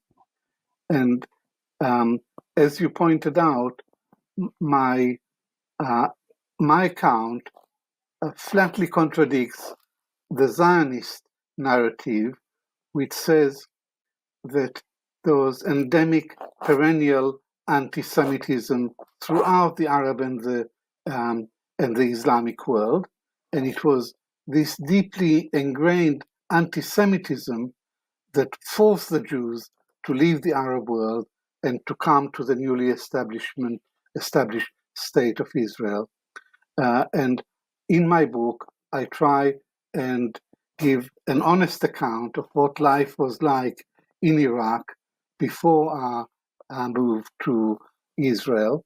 And one of the main points that emerged from my account is that there was a long tradition of harmony, a long tradition of religious tolerance between the different minorities. And in Iraq, there were many minorities. There were Christians, there were Catholics, Chaldeans, Turkomans, Yazidis, and Jews. And the Jews didn't stand out in Iraq. The Jews was one minority among many, and there was a long tradition of coexistence between the different minorities. So Iraq did not have a Jewish problem, in inverted commas. Europe had a Jewish problem. In Europe, the Jews were the other. Europe had a Jewish problem. Adolf Hitler had what he thought was a solution to the Jewish problem. Iraq did not have a Jewish problem. Iraq had many minorities, and Iraq was a pluralist society with coexistence. The Zionist account dwells on the persecution and misery of the Jews in Iraq. The experience of my family and the Jewish community was very, very different. It was one of coexistence, for my family and me, Muslim-Jewish coexistence was not an abstract idea. It wasn't a distant dream. It was the everyday reality. The real upheaval happened when Israel was created in 1948. And as my mother said to me, when Israel was created, everything was turned upside down. One of the fascinating points in your book is that there was in the 1930s the rise of an anti-Semitic party. But again, that was a European import, that this was fueled by German fascism. That was a fascinating point, that even the most virulent forms of anti-Semitism in Iraq were a European import. There was no history of anti-Semitism in the Arab world. Anti-Semitism is a European disease. Anti-Semitism was born in Europe. You can trace it back to the church in medieval times, which persecuted Jews because they didn't accept Jesus Christ as the Son of God. In the Middle East, in the Arab world, there wasn't a parallel tradition. In the 1930s, anti-Semitism was exported from Europe to Iraq in particular. And it's striking that there was no anti-Semitic literature in Arabic. So anti-Semitic literature had to be translated from European languages into Arabic. And one example is Adolf Hitler's Mein Kampf.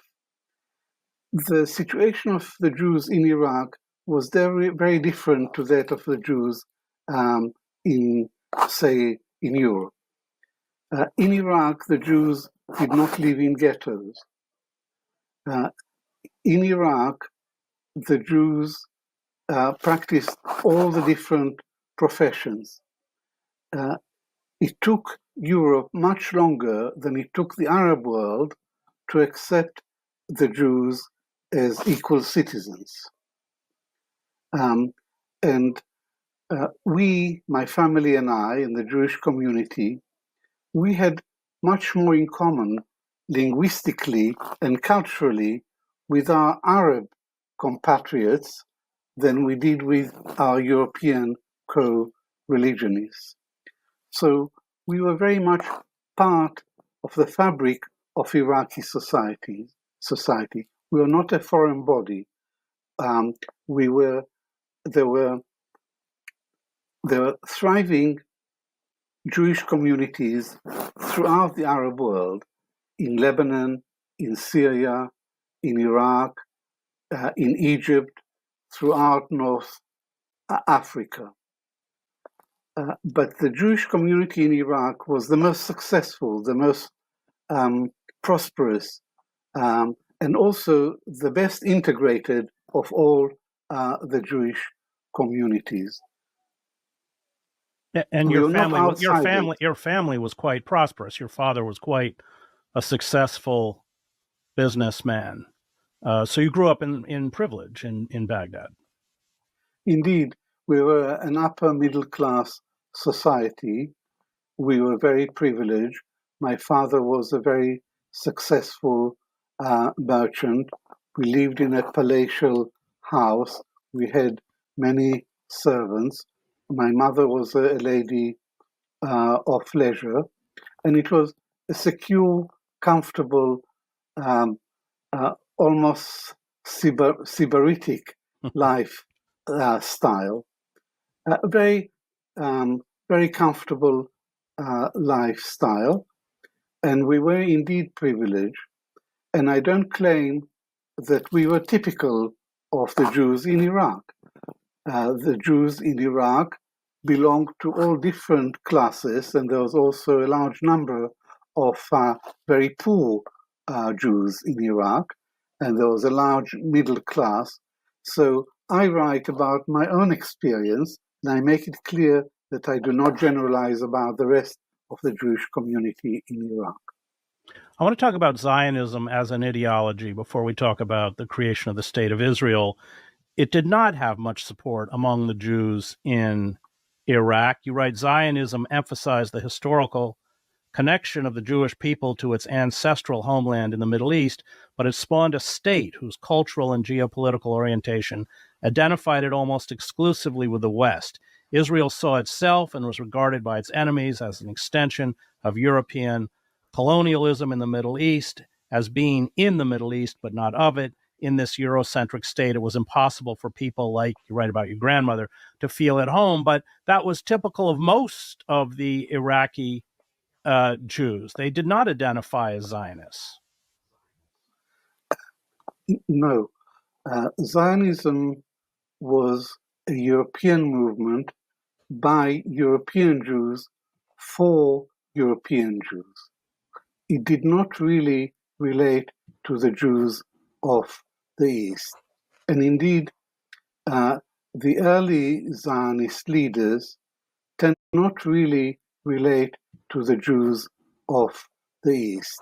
And indeed, the early Zionist leaders tended to look down on Arab Jews, on the Jews of the East.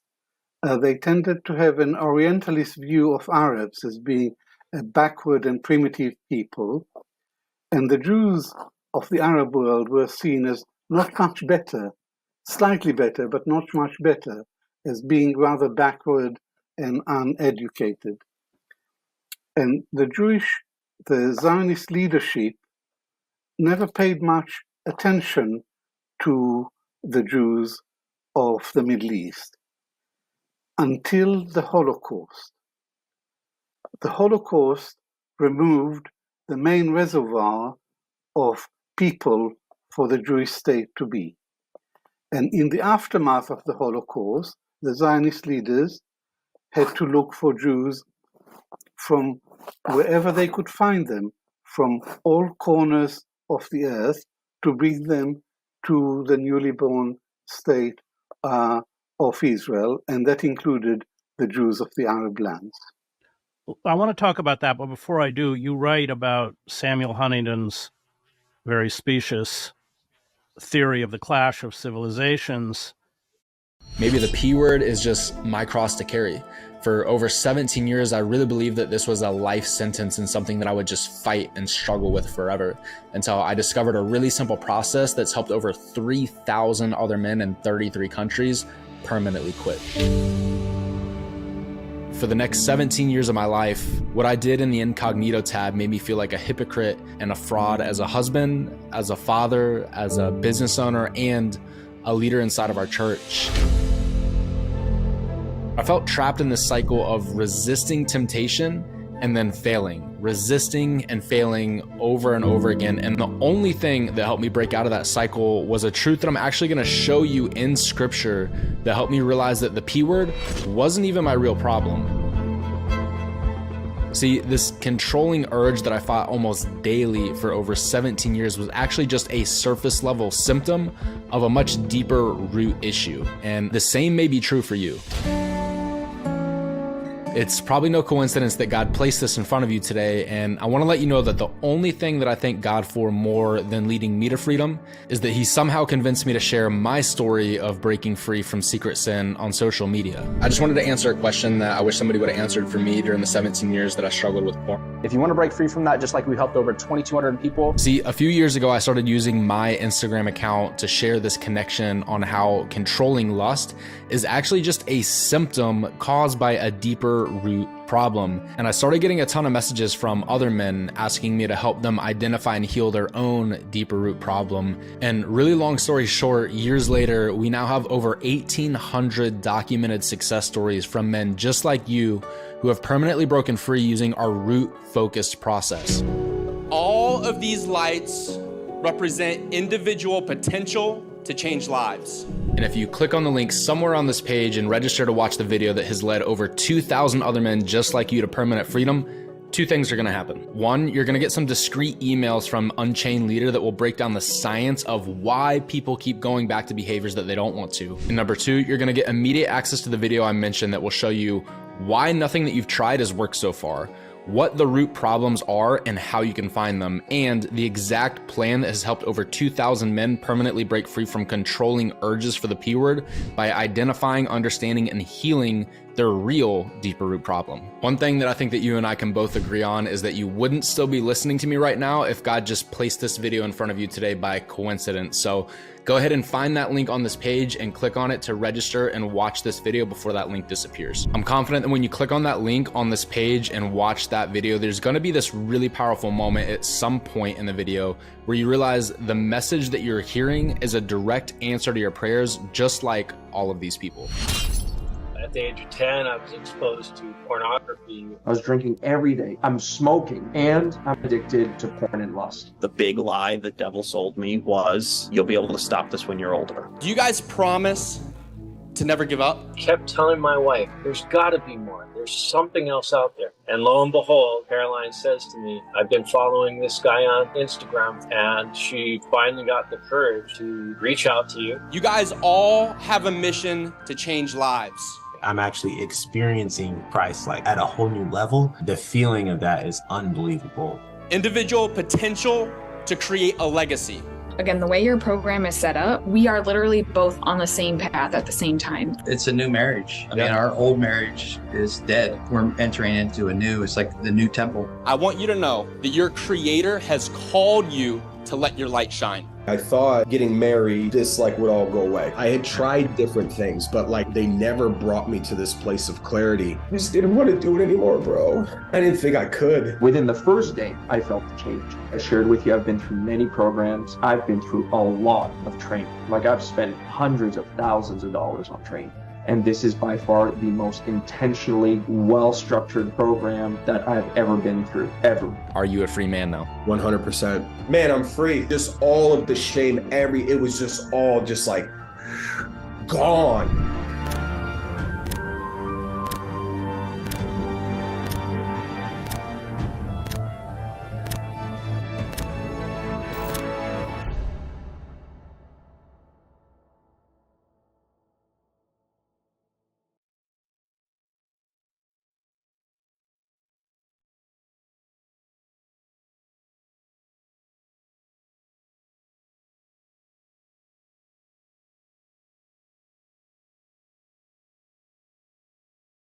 This is Jarrett here with Nuvia. I actually went from New Jersey to Las Vegas and had my teeth done. My father did it probably, I think, a year, maybe a year and a half after me. But the reason I'm here is I want to inform you how easy it is to do that and how we do it every day and how you'll be pretty surprised how convenient it is. So when I traveled from New Jersey to Vegas, it was pretty unbelievable.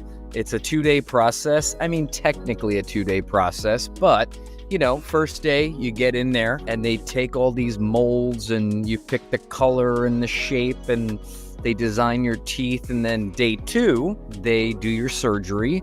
So all your teeth, whatever you have left, if you do, are extracted. And then they put your implants in. You go back and rest up. And on day 3, you get your permanent teeth. Now, day 4, after you have your teeth, they do a rest day. They want you to rest, which makes sense. Go out, try them out, bite, eat, you know, live with them a little bit. And then you come back really quick for a quick post-op check on day 5. So traveling wise, I'd say you want to give yourself a week to really, you know, get this done and get it done right. And it's so convenient comparably to doing it the old-fashioned way. I say the old-fashioned way because I went to probably 7 consultations doing it with the all-on-4. So that's what to expect when doing this process. But changed my life. Now I am here talking to you. I work for Nuvia. And it totally changed my life. So, and my father's life, and everybody's life that has this done. So that's what to expect when having this done. I sat where you sat. I understand it's weird. I'm sure it's weird doing a virtual consultation, but again, it's very normal for us. All right, my friends. So the biggest question everybody asks is, how do you guys do this through a screen? How do you tell people if they're a candidate or not? Tell people if they're a candidate or not? Well, honestly, we do a virtual consultation, and we actually get you to, like me here, take pictures like this, different angles, and we send that off to the doctor, and then they actually decide if you're a candidate or not. The first thing we want to do is do a virtual consultation. So we send you a link. Okay, once you schedule your appointment, you're going to meet face-to-face with a Smile consultant. They do this every day. All we want you to do is check that email. You're going to click that link that you see right here, this big button it looks like. And once you do, it's going to take you to this screen, okay? And once you get to this screen, all you need to do is enter your name, like I'm doing right now, and check in. Click that check-in button. Once you check in, you are in the waiting room, and they will bring you in and connect with you, okay? So that's all you need to do. It's that easy. And once you meet with the Smile consultant, they're going to go through everything that you need to know about getting this done. If you move forward, they're going to have you take pictures like this, like this, like this. They send that off to the doctor, and that's how we diagnose through the computer like this and let you know if you're a candidate. I know it sounds crazy, but what I could tell you is it's real. I lived it, my father lived it, and I've talked to, literally at this point, I'm 8 years in, thousands of patients who have done it. You have nothing to worry about, I can promise you that.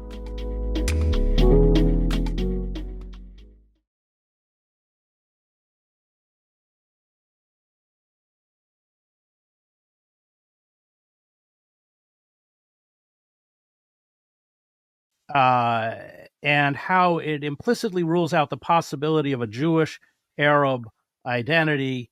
And this kind of clash of civilizations, you say, has been a major influence on the approach of some Zionist historians to the Arab-Israeli conflict. Can you just talk about that point a little bit before we get into what happened in Iraq? Yes.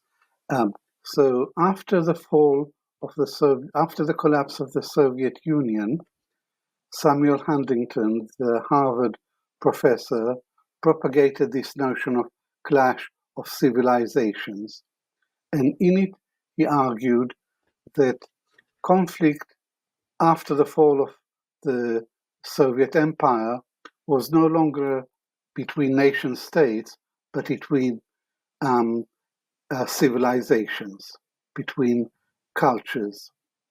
And it seems to me that some American conflict between East conjured up one, which is radical Islam.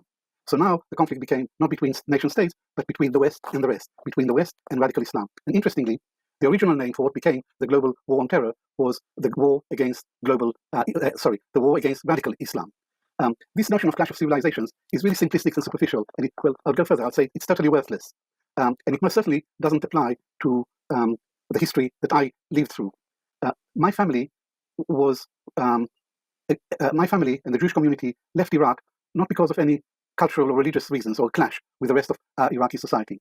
My family, the drivers of our displacement was political, not ideological, not cultural. So clash of civilizations has no relevance here. And yet this notion was picked up by some right-wing Israeli writers like Benny Morris, for example, who wrote a good book on 1948, the First Arab-Israeli War. And in the introduction, he says that this was not a conventional geopolitical conflict. In a broader sense, it was a conflict between Judeo-Christian civilization and Islam. So I think this, again, is a complete misrepresentation of the reality. This was a very traditional geopolitical conflict between Jews and Arabs over a piece of land. So to sum up, I think that clash of civilizations doesn't help us to understand the nature of the Israeli-Arab conflict. I couldn't stand looking at these ugly air vents, so I decided to do something about it with fits. They have a couple framed and flush mount options, but we're going to take a look at framed first. First, I popped it in to make sure it fit, and then I took a level to make sure as I'm screwing it into the studs, it doesn't shift. Next up, I opened the vents and then added the visible vent piece back in. And finally, all I had to do was just paint it the exact same color as my wall. Simple as that. This was a really quick, easy way to get rid of that ugly vent, but I wanted to take it to the next level, so I checked out their flush mount option. I followed a similar process using my level to make sure it stayed in place while I screwed it into the studs, and then I added some drywall mud and taping all the way around the vent. Now for a light sand of the drywall, but I wanted to make sure I covered up that vent so nothing goes where it's not supposed to. I quickly primed the fresh drywall, and then I just painted it. I even took it to the next level and painted the inside channels with a brush so that it looked perfect. I love how it disappears in the drywall and just does its job. I want to show you one last time. Here's the framed versus the flush mount option. I think they both look great, and I highly recommend Fits.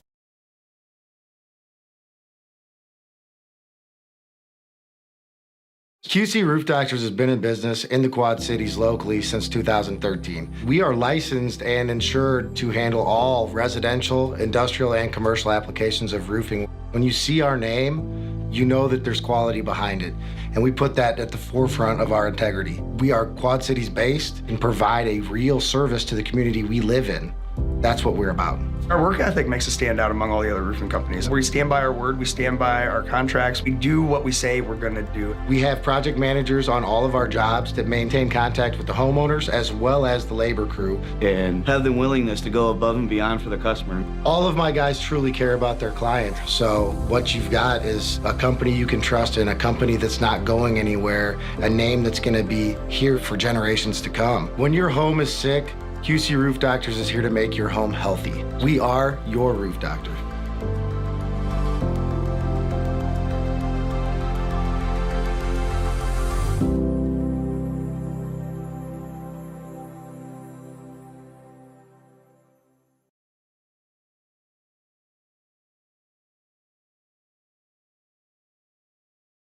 And the concept, you use the figure of 850,000 Jews from Arab countries, so you're right and I'm wrong. I said 260. The forced exodus of 850,000 Jews from Arab countries after 1948, you write, amounted to a catastrophe, a Jewish Nakba, that refers to the Palestinian Nakba of 1948, with 750,000 Palestinians ethnically cleansed, at least on par with, if not more devastating in its consequences than the Palestinian Nakba. So why do you write, if not more devastating in its consequences?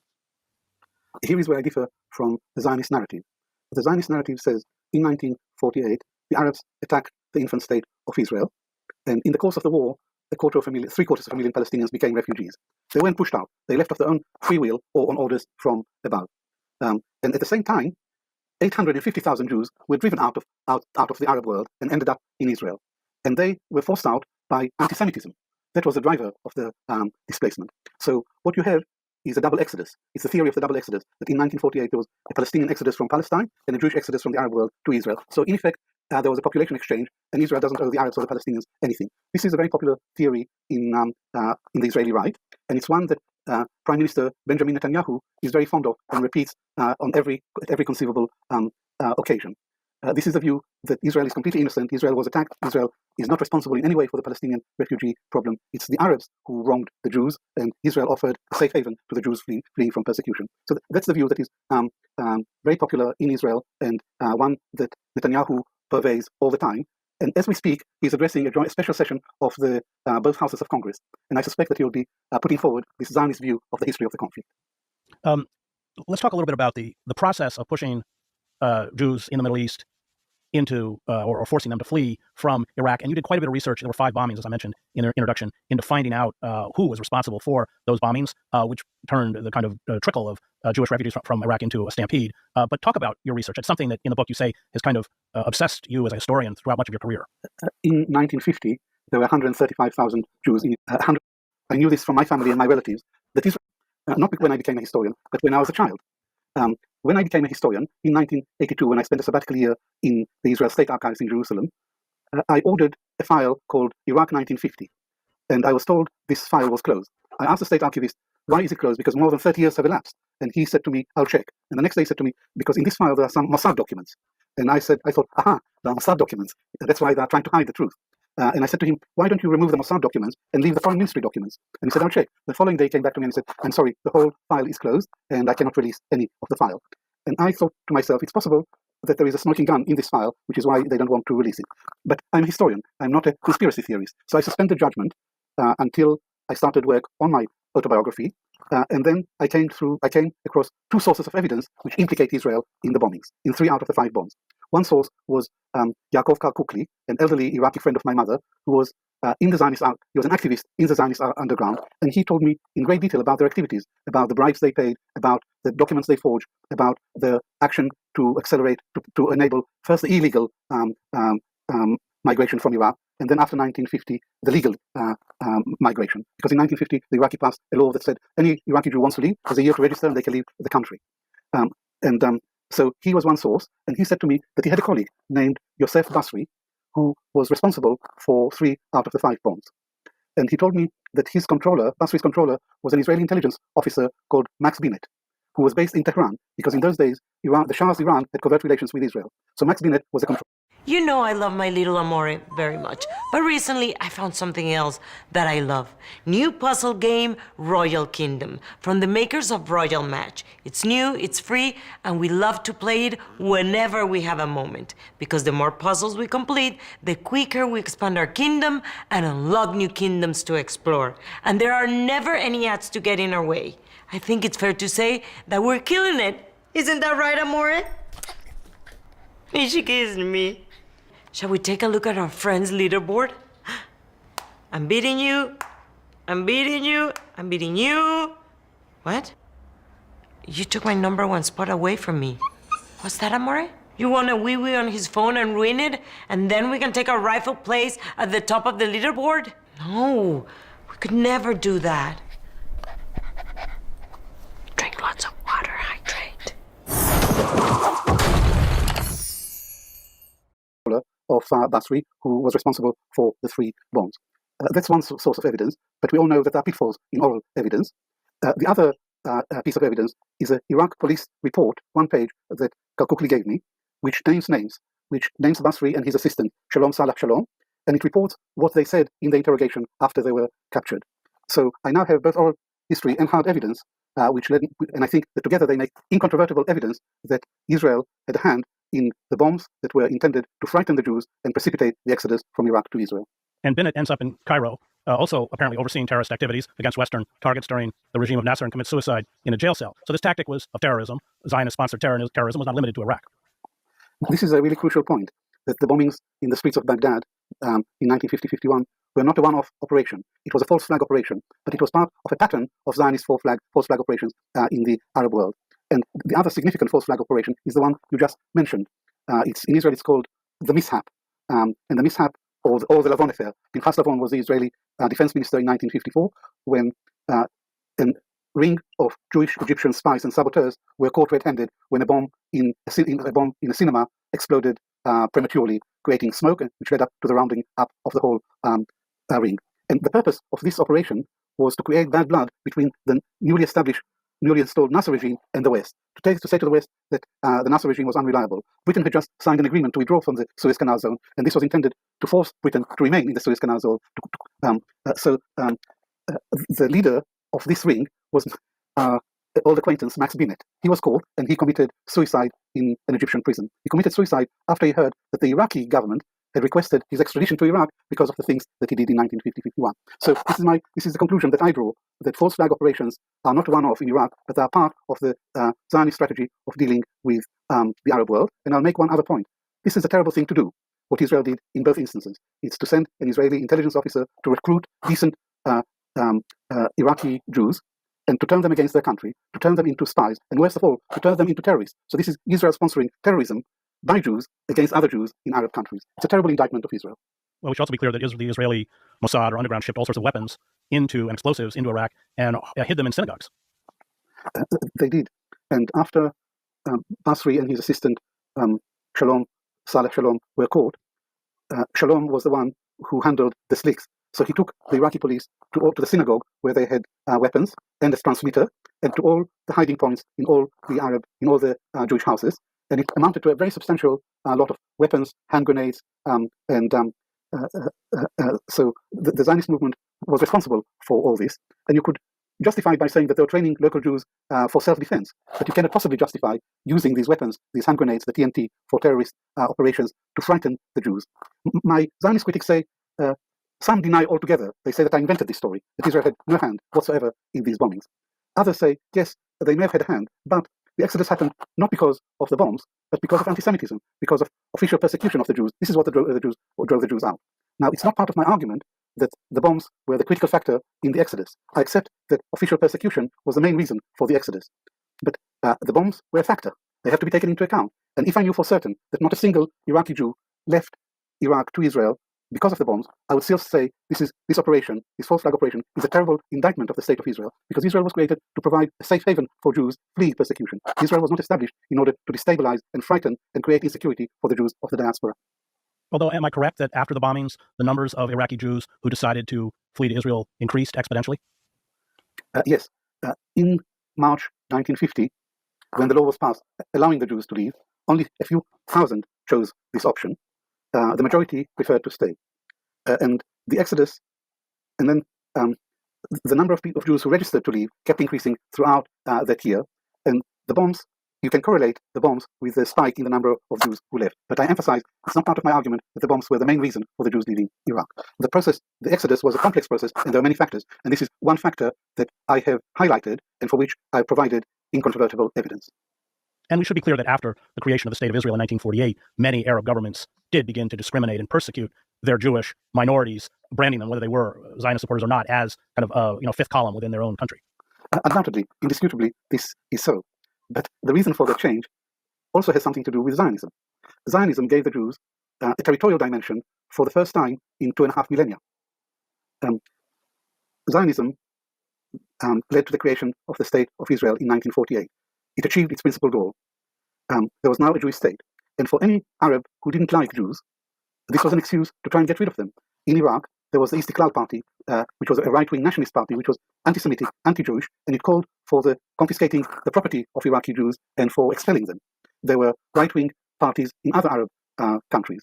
What changed in 1948 is that there was a Jewish state. And any Arab who didn't like Jews could now turn to the Jews and say, you don't belong here. You're not from here. You're foreigners. You're outsiders. You are the brothers of the Zionists who have displaced our Palestinian brothers. So it became easier for any anti-Semites now to turn into the Jews. And the Jews in Iraq, who had been a positive element in Iraqi society, a very positive element in nation building since the First World War, now were seen increasingly as a fifth column.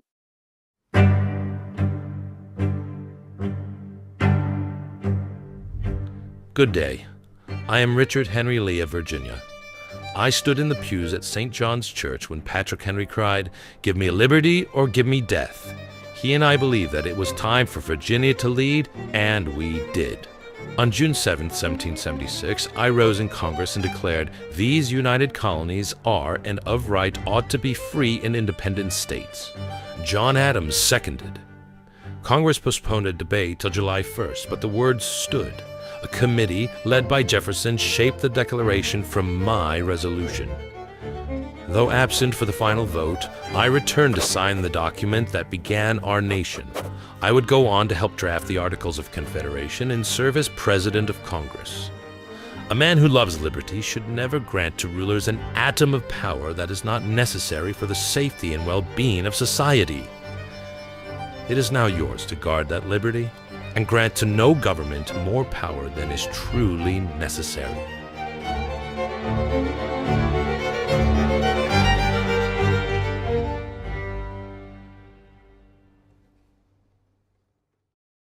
Just before we get into your experience once you migrate to Israel, you write, for Israel, the operation, we're talking about the operation of pushing the Jews to Israel, yielded, apart from its human cargo, hundreds of thousands of pounds in hard currency. This operation was also very profitable for the Zionists.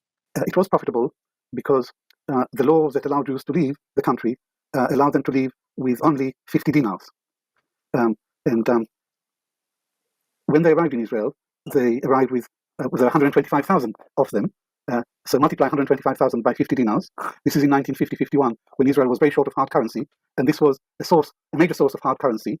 And also, the Iraqi Jews were given the official rate of exchange, which was not a favorable rate. So yes, Israel did make quite a lot of gain quite a lot in hard currency as a result of the arrival of the Iraqi Jews. And we should also note your mother, who comes across as kind of a force of nature throughout the whole book, manages to smuggle out her diamonds, along with, I think, 6 Oriental carpets. Your situation, you're in a hotel in Cyprus for a month. Your father is left behind, has to flee across the border, finally at great risk, to Iran, doesn't join you for a year. Let's talk about what life was like for Arab Jews in the Zionist state. It was quite a bitter experience for you, although when you become an adolescent, you're attracted to Herut, the very right-wing Menachem Begin party. But let's talk about what it was, the effect that it had on you and your family, being in a state that was, dominated by European Jews. As I said earlier, my family was very privileged. We were very wealthy. Also, my mother had British citizenship because her father was an interpreter for the British consulate in Baghdad. So in June 1950, my mother, my grandmother, and my two sisters and I left Baghdad on a regular flight to Nicosia in Cyprus. And from there, we went by boat to Haifa. And once we arrived in Israel, we didn't go like the rest of Iraqi Jews into transit camps. We went to live with my mother's uncle in Ramat Gan in a very large house. So I and my family didn't suffer as much as the great majority of ordinary Iraqi Jews. Because when they arrived in Israel, they were sprayed with DDT. Just try to imagine the impact that this would have on a Jew who arrived in the Promised Land and he's treated like an animal and sprayed with pesticide. And from the airport, these Jews were taken to transit camps, to Ma'abarot.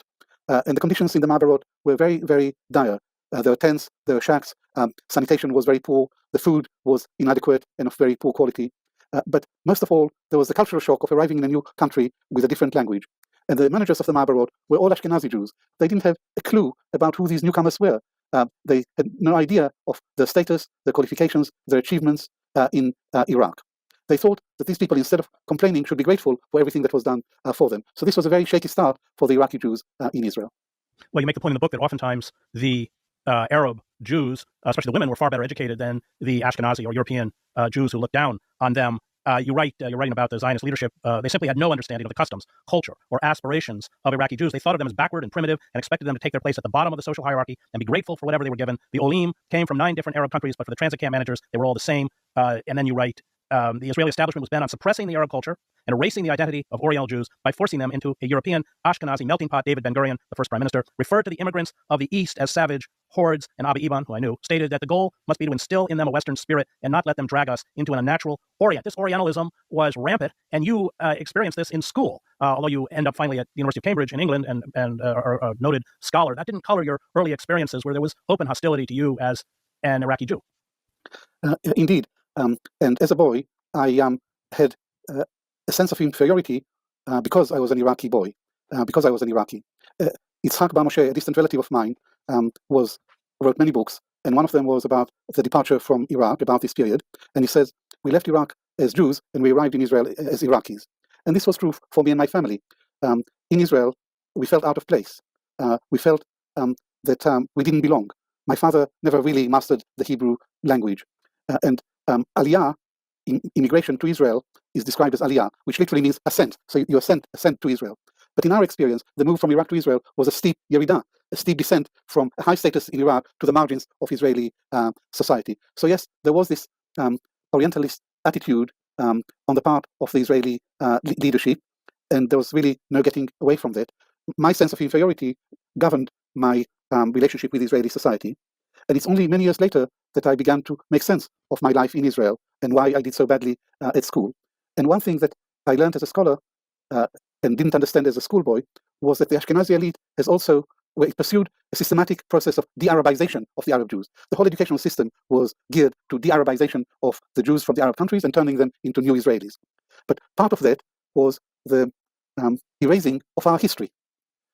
So Jewish history is the history of the Jews in Europe. And the American Jewish historian Salo Baron coined the phrase, the lachrymose version of Jewish history.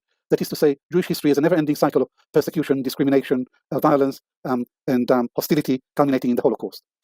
This may apply, although I would dispute that it does, to the history of the Jews in Europe, but it most emphatically doesn't apply to our history in Iraq. So one of the things that I wanted to achieve in this book is to rewrite or to write our history in Iraq as I experienced it and as my family experienced it, rather than to allow the Zionist historian to subsume history, our history, under the lachrymose version of Jewish history.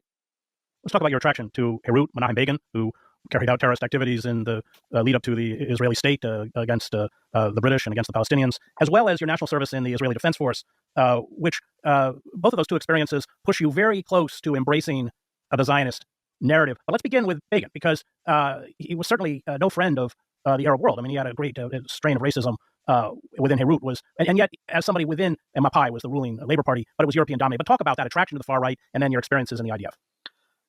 So yes, let's begin with Begin.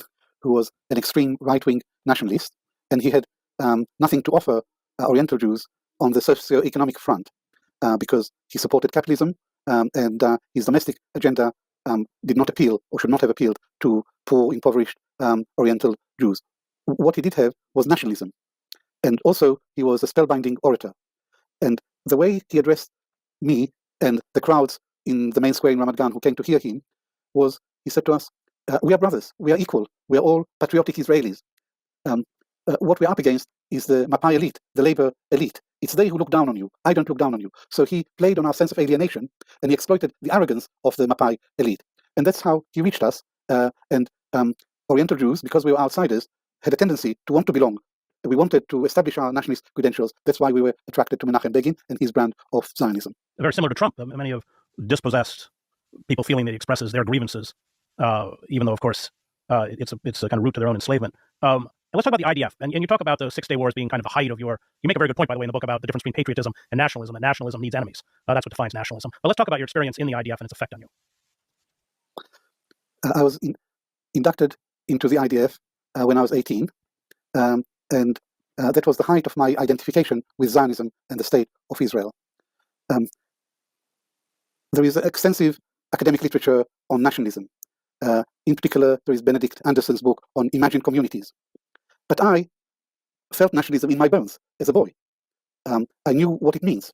The induction ceremony was on the Judean hills in the twilight, when there was a fusillade which illuminated the sky, and we all shouted in unison, "In blood and fire, Judea fell. In blood and fire, Judea will rise again." And I remember having a distinct sense that we were a small, peace-loving country surrounded by Arab predators who wanted to throw us into the sea. And I had a deep belief in the justice of our cause. And like all of my colleagues, we were really nationalists. We were prepared to defend and to die for our country.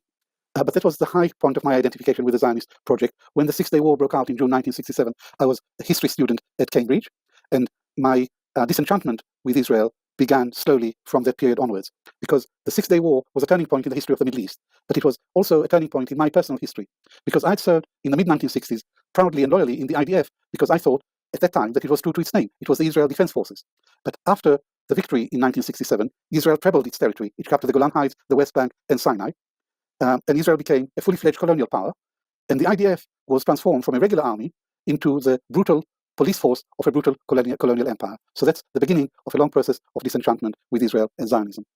I want to close. You write towards the end of the book, Israel never saw itself as part of the Middle East, nor did it want to integrate into the regional environment. Oriental Jews, with their knowledge of Arabic and first-hand experience of living in Arab countries, could have served as a bridge between Israel and its neighbors. The Ashkenazi establishment, however, had no interest in building such a bridge. Under the leadership of David Ben-Gurion, it built Israel as a fortress state with a siege mentality that attributed genocidal intentions to its neighbors. It saw Israel as part of the West, and it used the special relationship with the United States not to resolve its conflict with the Palestinians, but to prolong and entrench its control over the occupied territories. And of course, now we have the genocide in Gaza.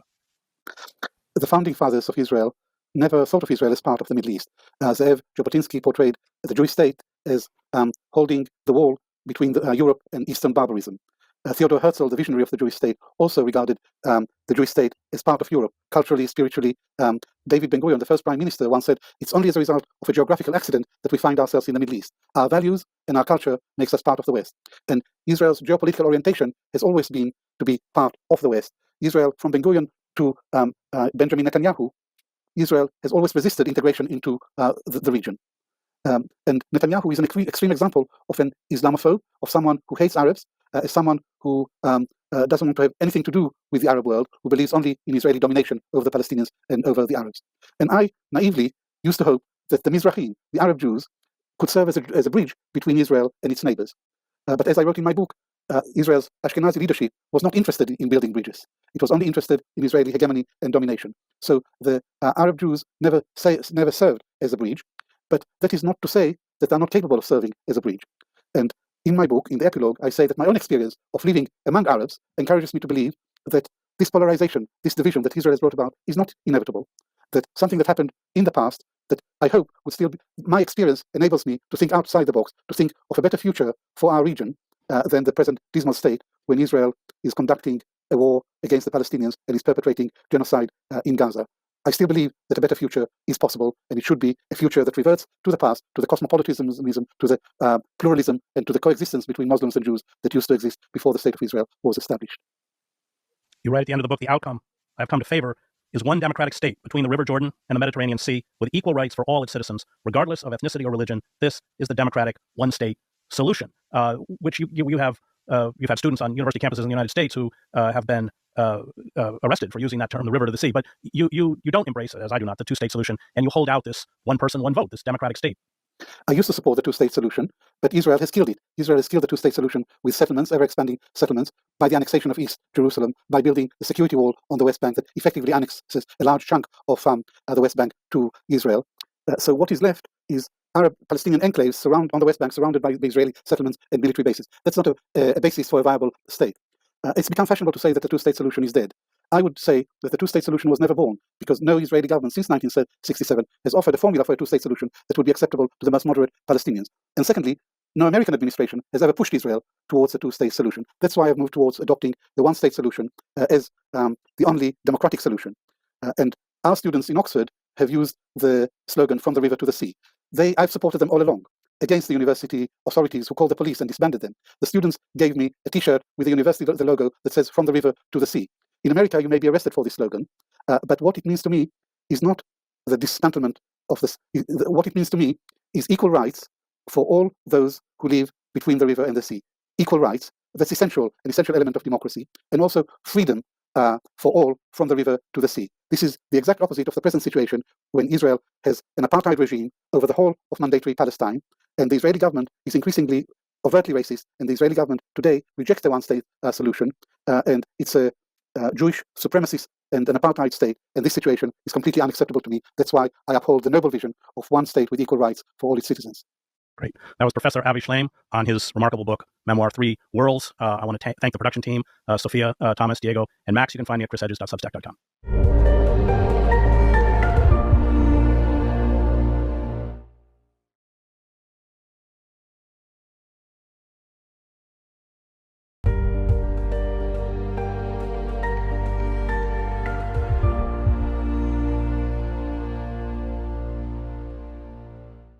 The rich are different from us, F. Scott Fitzgerald is said to have remarked to Ernest Hemingway, to which Hemingway allegedly replied, yes, they have more money. The exchange, although it never actually took place, sums up a wisdom Fitzgerald had that eluded Hemingway. The rich are different. The cocoon of wealth and privilege permits the rich to turn those around them into compliant workers, hangers-on, servants, flatterers, and sycophants. Wealth breeds, as Fitzgerald illustrated in The Great Gatsby and his short story, The Rich Boy, a class of people for whom human beings are disposable commodities. Colleagues, associates, employees, kitchen staff, servants, gardeners, tutors, personal trainers, even friends and family bend to the whims of the wealthy or disappear.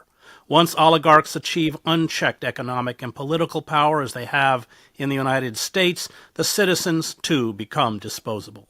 The public face of the oligarchic class bears little resemblance to the private face. I, like Fitzgerald, was thrown into the embrace of the upper crust when young. I was shipped off as a scholarship student at the age of 10 to an exclusive New England boarding school. I had classmates whose fathers they rarely saw, arrived at the school in their limousines, accompanied by personal photographers and at times their mistresses, so the press could be fed images of rich and famous men playing the role of good fathers. I spent times in the homes of the ultra-rich and powerful, watching my classmates, who were children, callously order around men and women who worked as their chauffeurs, cooks, nannies, and servants.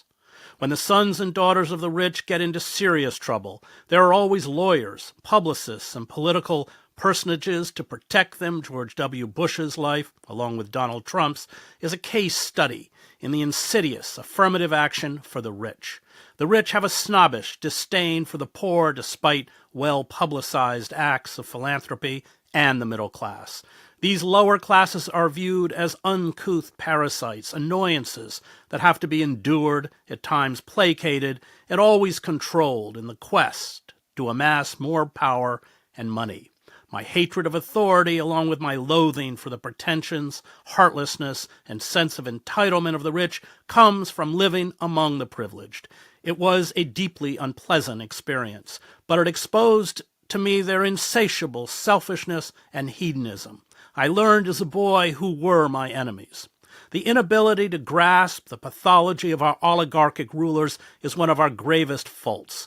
We have been blinded to the depravity of our ruling elite by the relentless propaganda of public relations firms that work on behalf of corporations and the rich.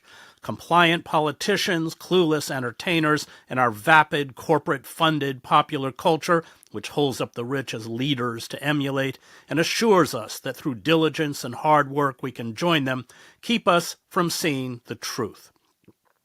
They were careless people, Tom and Daisy, Fitzgerald wrote of the wealthy couple at the center of Gatsby's life. They smashed up things and creatures and then retreated back into their money or their vast carelessness or whatever it was that kept them together and let other people clean up the mess they had made.